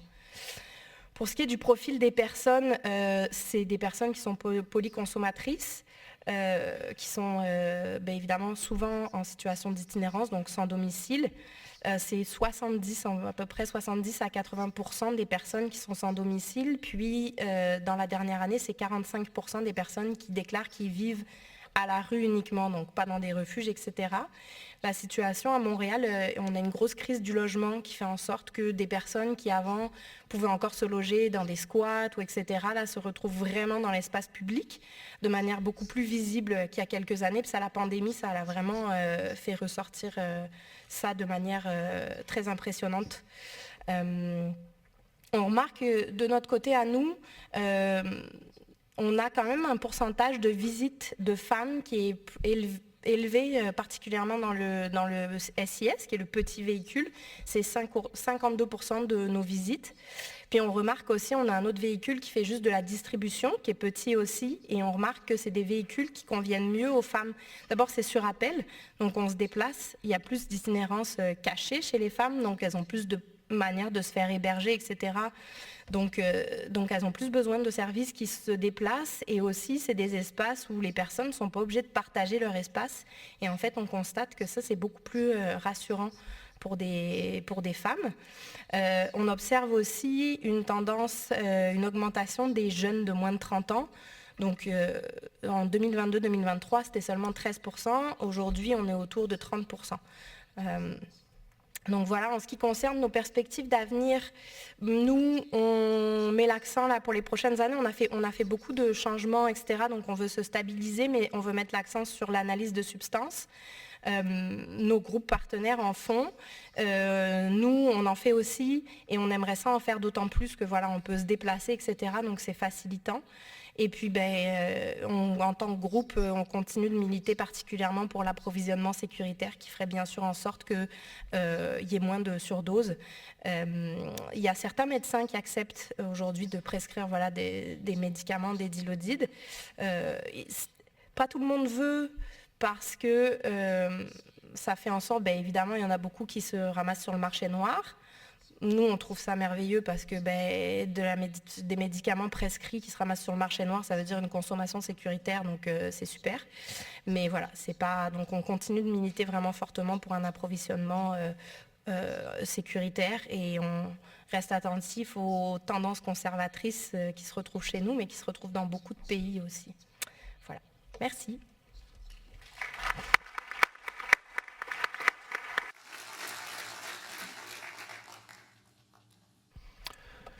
Merci beaucoup Nina. Je vais passer la parole à... Merci. Je vais passer la parole à Raoul et à Claudia qui vont nous présenter un projet spécifique. Donc Raoul et Claudia qui nous viennent de Luxembourg, qui ont ouvert une salle il y a un moment déjà, il y a quelques années, et qui vont nous présenter leur dernier projet en date. À vous. Merci Nicolas. On voulait profiter un peu, en présentant le dernier projet qu'on a réalisé, de donner quand même peut-être l'une ou l'autre réponse par rapport à tout ce contexte politique qu'on a abordé hier et aussi ce matin. Et si je vois bien... Ah oui, ok, on est sur la première page. Donc, la première salle ou le premier service qu'on a ouvert, ça fait maintenant 22 ans. On a commencé en 1990 avec une solution mobile, avec une camionnette qui tournait exclusivement au quartier de la Gare à Luxembourgville. Et par après, c'était l'Abrigado qu'on a ouvert il y a 22 ans. À ce temps-là, sans cadre légal, avec un ministre de la Santé qui était bien d'accord à dire allez, on va prendre le départ, il ne faut plus qu'une personne meure encore dans la rue parce qu'elle est dépendante, donc il faut créer des lieux sûrs, des lieux surveillés. Donc on a commencé, et par après le cadre légal a été adapté. On a la chance à Luxembourg d'avoir une chambre de députés de 60 députés. Et comme on n'est pas trop nombreux au Luxembourg, il se fait que plusieurs députés sont en même temps maires ou échevins ou conseil communal auprès d'une commune. Donc on connaît presque tout le monde, ce qui fait que parfois on a des facilités à dire allez, il y a dans tout cela du bien fondé. Mes expériences sont surtout que si je prends la personne politique par la main et je dis allez viens et on va te montrer ce qu'on fait, et tu vas voir que ça fait du sens qu'on fait, que c'est la meilleure façon de les mettre dans le bain, parce que très souvent ils sont très, très éloignés de la réalité du terrain. Bon, pour nous, c'est ce qui a changé surtout quand on a commencé avec le nouveau projet, était le changement du contexte politique, parce que les 3 derniers gouvernements étaient surtout de gauche. Ça a changé maintenant plutôt vers la droite, avec une coalition entre le Parti chrétien et le Parti démocratique, donc plutôt orienté vers l'économie, vers la sécurité, vers la répression. Donc on va de nouveau recommencer à expliquer les choses et à prendre les gens par la main.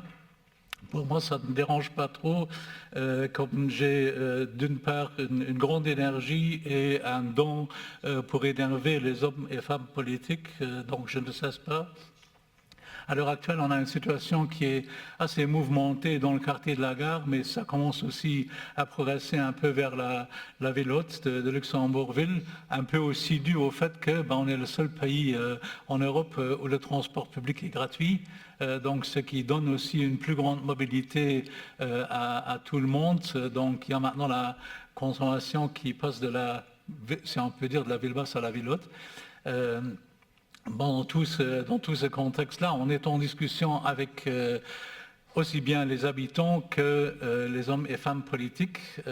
Et il y a 1 an et demi, et pour le projet que Claudia va tout de suite présenter, moi je suis particulièrement heureux que c'est un projet qui est émergé de nos consommatrices. Parce qu'en fait, ça fait quelques années, dans l'Abrigado, il y avait 2-3 collaboratrices qui avaient l'idée de dire il faudrait créer un groupe de parole pour les femmes.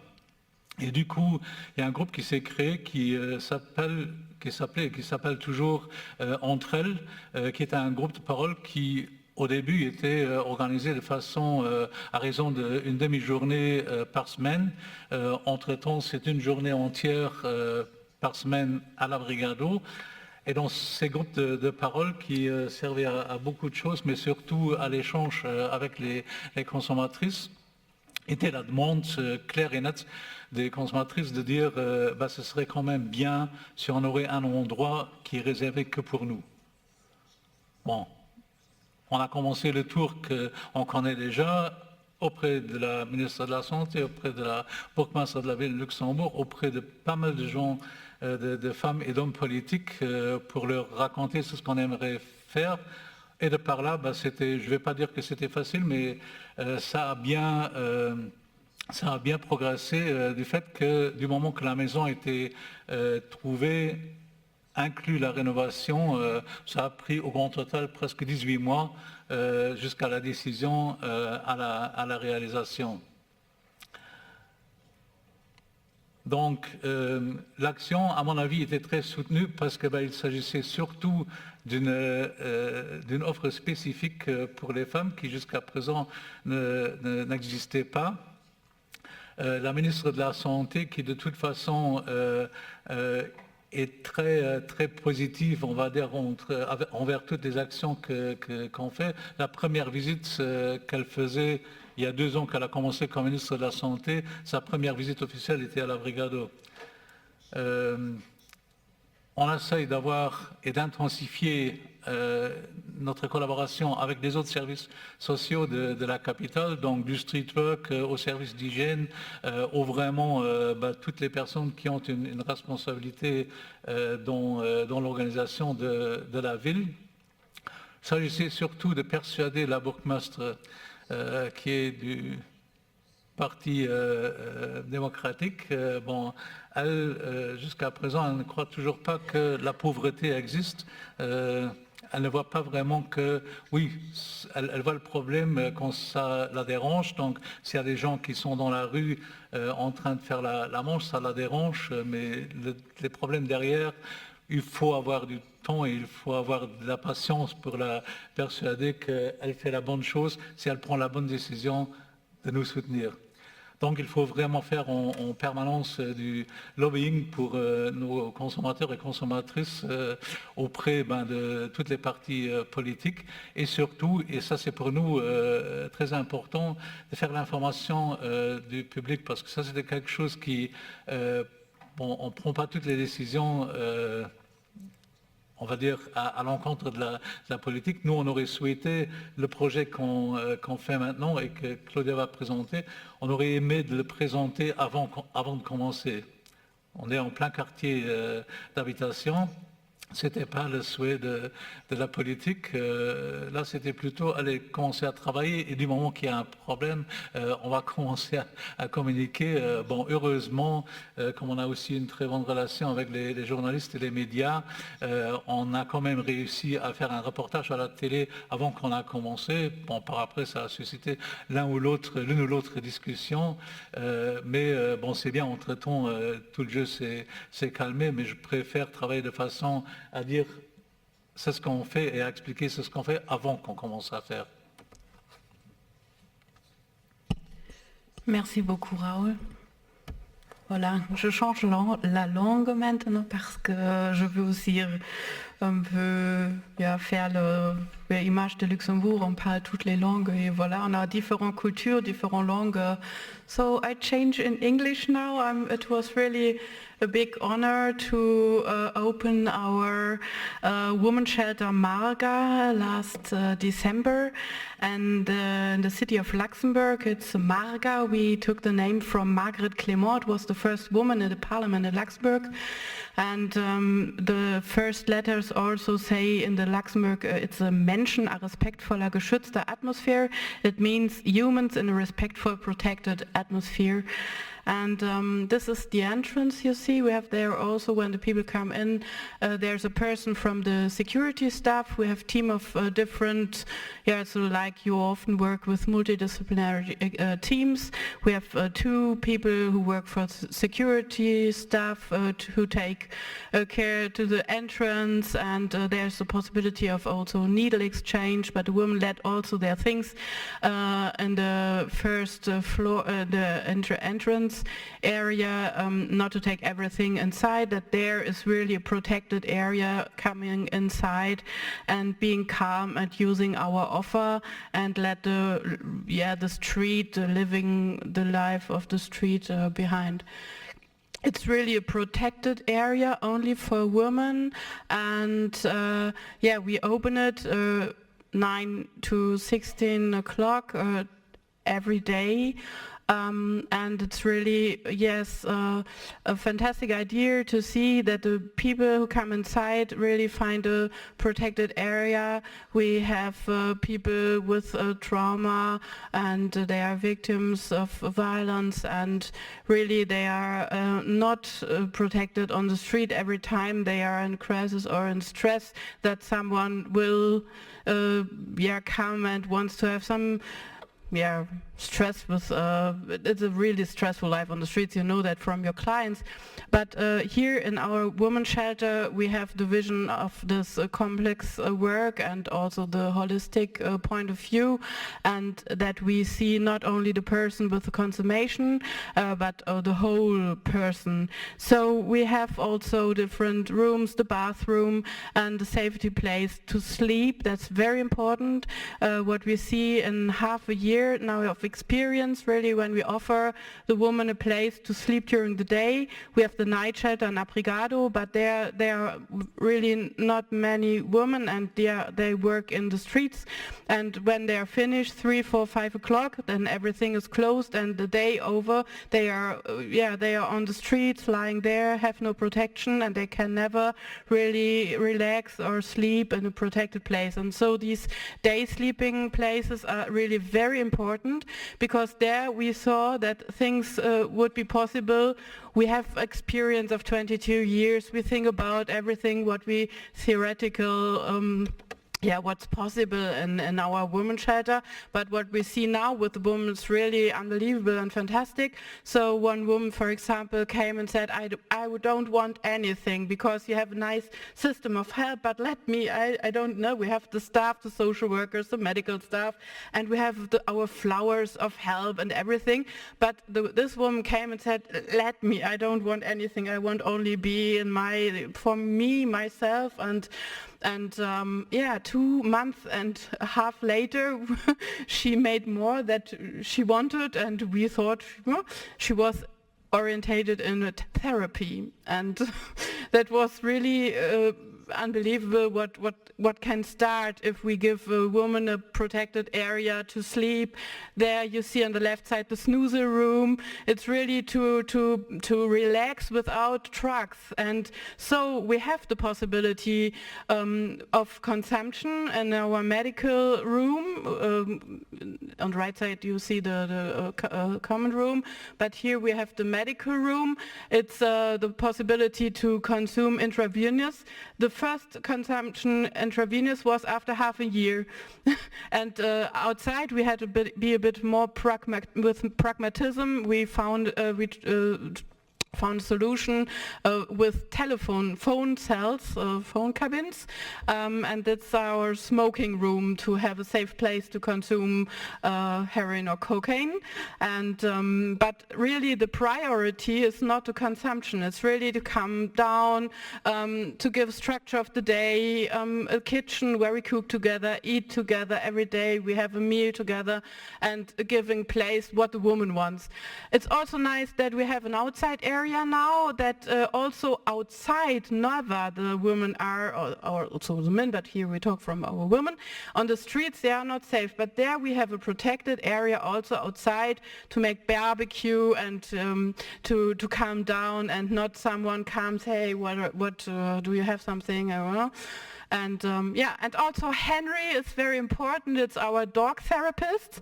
It's a nice method also to come to the emotions, and also for only sitting there and having nice time with our therapist dog. So we have really nice stories from several women. One who was orientated in therapy, she never thought of this 2.5 months before.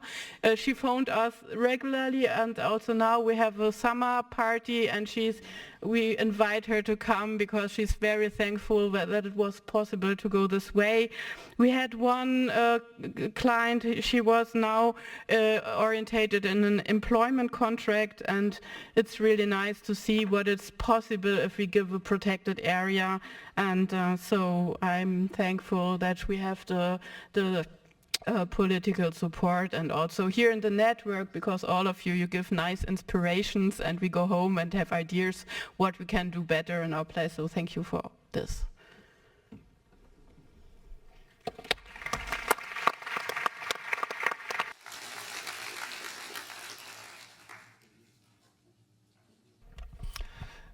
Merci à tous les deux.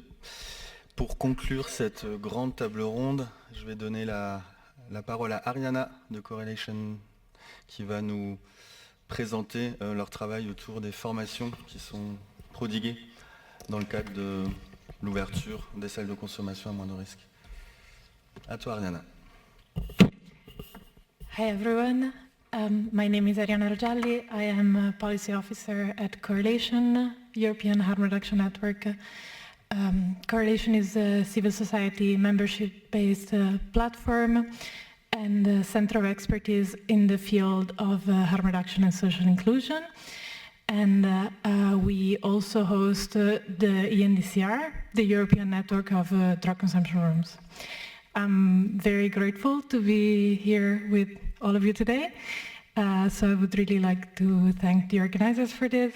And today I will tell you a bit about the DCR trainings, a pilot initiative that we started with Correlation and the ENDCR in the last couple of years. We have done 3 iterations of this project that up to now have been very interesting and successful. And I think today it's particularly special to present about this, because a lot of the colleagues that were also involved in the trainings are physically here. So it's very, very nice to be in this panel with all of you. So these pilots were trainings meant for new DCRs that have either just opened or just about to open and are the first in their country or in their city or in their context. And the 3 iterations that we've done have been in Slovenia, in Ljubljana, and in Brno in Czech Republic, and in Dublin in Ireland. So it's especially good to be here today with Luka, with Orla, with Sophie, and with Hugo Roberta that have also been involved. So this training program aimed to be a co-production. So we really wanted to find a way to figure out communal problems together and to imagine solutions together. So we really started all of these journeys with a participatory approach and having an initial needs assessment to see what was especially relevant and especially needed in the context of the different DCRs, because really we wanted to have something that was tailored and relevant and that was co-produced by all of us together.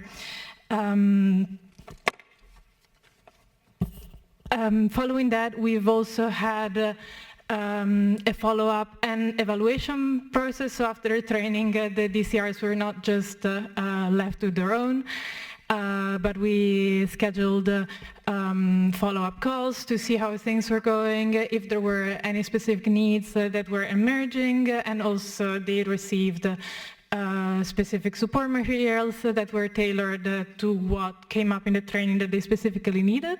I will be very brief, but I'd like to tell you something more specific about every training themselves. So the first one we did was in Slovenia in September 2023, and this was together with NGOs Schaaf and Stigma, so relatively based, as you've heard, in Nova Gorica and Ljubljana. And at the time, Slovenia was on the verge of establishing the first DCR in the country, the one that Luka presented. And in that training, our focus was specifically on the topic of stakeholder cooperation. And this was also because during the training, not only the NGOs were present, but also representatives from the Ministry of Health and the National Institute of Public Health, but also municipalities. For example, there were people from the municipality of Nova Gorica, there were people from the psychiatric clinic of Ljubljana. So we really had this sort of roundtable format to see how to work together and to really see how successful initiatives really take a lot of actors working in harmony with one another. The second iteration has been in Brno in 2023 in December, and together with the NGO Podane Ruče, and at the time their mobile DCR had just started operating. In this training we focused specifically on developing person-centered models and especially building trust with local communities, because we saw that was something very important and very urgent for the DCRs. So for example, among the different things that we did mapping exercises where we could map the needs of the service users and also their journeys through the services. And lastly, I will tell you a tiny bit about our training in Dublin. That was the most recent one in 2024 in September. So how you've heard before, the DCR started, or the MSIF started operating in December. So it was just a few months before. And then really we worked together with the future team of the MSIF to prepare together for the opening. And our focus during this training was specifically on operational protocols and how to establish DCR rules, how to establish systems for monitoring and evaluation, and especially in a way that they can be valuable for the organization while still also keeping the service very accessible for the people that need to access it. And something that was extremely valuable in this training is that we had with us the colleagues from Lisbon, so Hugo and Roberta, that came with us to the training. And so there we saw that like really having this exchange between DCRs of their experiences of opening a DCR in their context was something that was really important. And I think also for the Irish team, it felt really supportive. So overall, we found that the DCR trainings for us were a very successful and valuable experience, and we'd like to repeat it again. Lastly, I want to say that sometimes also opening a first harm reduction service of its kind in your country and context can feel also more difficult or a bit like an isolating experience. And also what we strive to do with the European network of drug consumption rooms is really creating this community and this connection between DCR, because I want to go back a bit to what Orla said before. There is so much knowledge in this room, and there is so much willingness to support each other. So we really try to do that. A lot of the speakers that spoke in the panel are also members of the European network of drug consumption rooms. And membership to the network is completely free. So if you're interested, you can come talk to me. I'm wearing a very bright green shirt, so you will find me easily. And thanks a lot.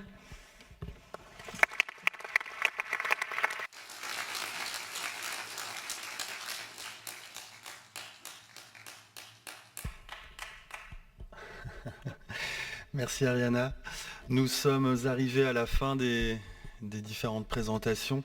Merci à toutes et tous vraiment pour la richesse et la qualité de vos interventions, des interventions qui ont été complémentaires. Merci d'avoir respecté le timing. On est un peu à la bourre, mais c'était prévisible, c'est normal, c'est à chaque fois le cas. On a quand même un peu de rab, on a un peu de marge, c'est ce qu'on nous a signifié, donc voilà, on peut en profiter. On a quelques minutes, si besoin, pour des questions dans la salle ou pour des réactions entre les uns et les autres. Moi, ce que je voulais dire, quand même aussi suite à vos présentations, c'est-à-dire qu'il y a, j'allais dire quand même encore de quoi être optimiste quand on voit toutes les innovations qui sont en cours avec des projets qui se poursuivent, avec toutes ces salles qui ont ouvert récemment, quand c'est que la première en Europe, dans le monde, a ouvert en 86. Donc voilà, il y a encore des raisons d'être optimiste avec tout ce qu'on voit, malgré une forme de fragilité, de précarité de certains dispositifs. On voit que certains ont des permis de quelques mois à peine, mais voilà, donc ça fait du bien d'avoir pu vous écouter toutes et tous. C'est encourageant pour la suite. Merci beaucoup. Yeah, hello, thank you. Question for Luka. I understood that the city that you work in is pretty close to an Italian city, like it's basically one city just divided by a border. Are people allowed from the Italian side of the border to use the consumption room as well, or is it like regulated by any laws that just Slovenian people can use it? Oh, thank you for the question. Yes, they are allowed. Italian people or all kind of nationalities can arrive to our DCR, but not many Italians come to our DCR and also other harm reduction programs. We have some explanations for that, but they have in Italy, as you know, or maybe not, they have quite different system of treating drug users, and they have different drug policies. So yeah, they are not actually coming. There are some of them, but not a crowd of Italian or other nationalities in our DCR. Juste une petite question, il y a différents intervenants qui ont parlé de la nécessité d'avoir des espaces d'inhalation, mais qui n'en ont pas. Et je voulais savoir pourquoi finalement, est-ce que c'est des questions de choix, de moyens, de capacité d'accueillir des publics? En tout cas, la question se pose, enfin moi je la pose parce que nous, quand on a ouvert, on a imaginé les deux d'emblée, parce qu'on s'était dit que ça allait être forcément utile et qu'il allait y avoir une évolution dans les pratiques. Et voilà, je voulais simplement voir chez les uns et les autres, en tout cas, qui n'en ont pas et qui souhaiteraient en avoir, quelle était la raison. Oui, bonjour. Je voulais juste rentrer dans la conversation quand on parlait du développement des salles de consommation supervisées puis les salles d'inhalation. Dans le contexte québécois, ça a été développé principalement à l'initiative de la Direction régionale de la santé publique. Et le mandat était beaucoup associé à la prévention du VIH et de l'hépatite C quand on a ouvert en 2017. Et donc, le plus-value qui était vu associé aux salles d'inhalation n'était pas présent dans l'analyse à ce moment-là, parce qu'on n'était pas ouvert avec l'idée de la sécurité publique ou de la cohabitation. À ce moment-là, c'était vraiment un mandat de santé publique ayant à refaire les affaires et prévoir comment que ça s'est développé, puis les modes de consommation ont changé. On aurait ouvert sûrement avec des salles d'inhalation également à ce moment-là. Donc, c'est peut-être quelque chose à tous les collègues qu'il faudrait prévoir quand on ouvre une salle de consommation, c'est qu'il faut accommoder tous les modes de consommation parce que ça coûte beaucoup plus cher de venir rajouter les installations par la suite. Une fois que tes installations sont en place, de venir faire les rénaux par la suite. C'est beaucoup de sous, puis c'est des sous qui sont pas disponible dans le contexte politique actuel. Donc, je voulais juste partager un peu. Merci pour ce commentaire. Thank you very much for a wonderful conference, and I'm really sorry I can't make it there in person, but I work in the addiction field in Ireland, and I wanted to congratulate the two speakers from Ireland It's a wonderful achievement, and I worked in that organisation way back in the day, and I just wanted to make a comment about how difficult and how challenging it is to introduce SIFs. And in 2005, which is 20 years ago, I presented at a conference on harm reduction that Merchants Quay had at the time, and I presented on injecting rooms because I had just finished a thesis on it. And we hit the headlines of the local Catholic newspaper because the organisation was founded by the Franciscans, and the headline was that Merchants Quay Ireland in collision course with the Vatican. And I just want to congratulate the Merchants Quay since 20 years later. It's now here, but how difficult a road it is to get to this point. And I just want to congratulate everybody in all the different countries. It's wonderful to hear. Thank you. Thank you. Just, I suppose, in Dublin, when the proposals were first being put together, the trend then was injecting and opiates. And the law was changed to accommodate those trends. And obviously, we saw there was huge delays, and the facility only opened in 2024, and trends have changed since then. But the law has been changed to accommodate an injecting facility. So that's why it is the way it is in Dublin. Of course, a legislation change is needed in most countries to introduce this tool.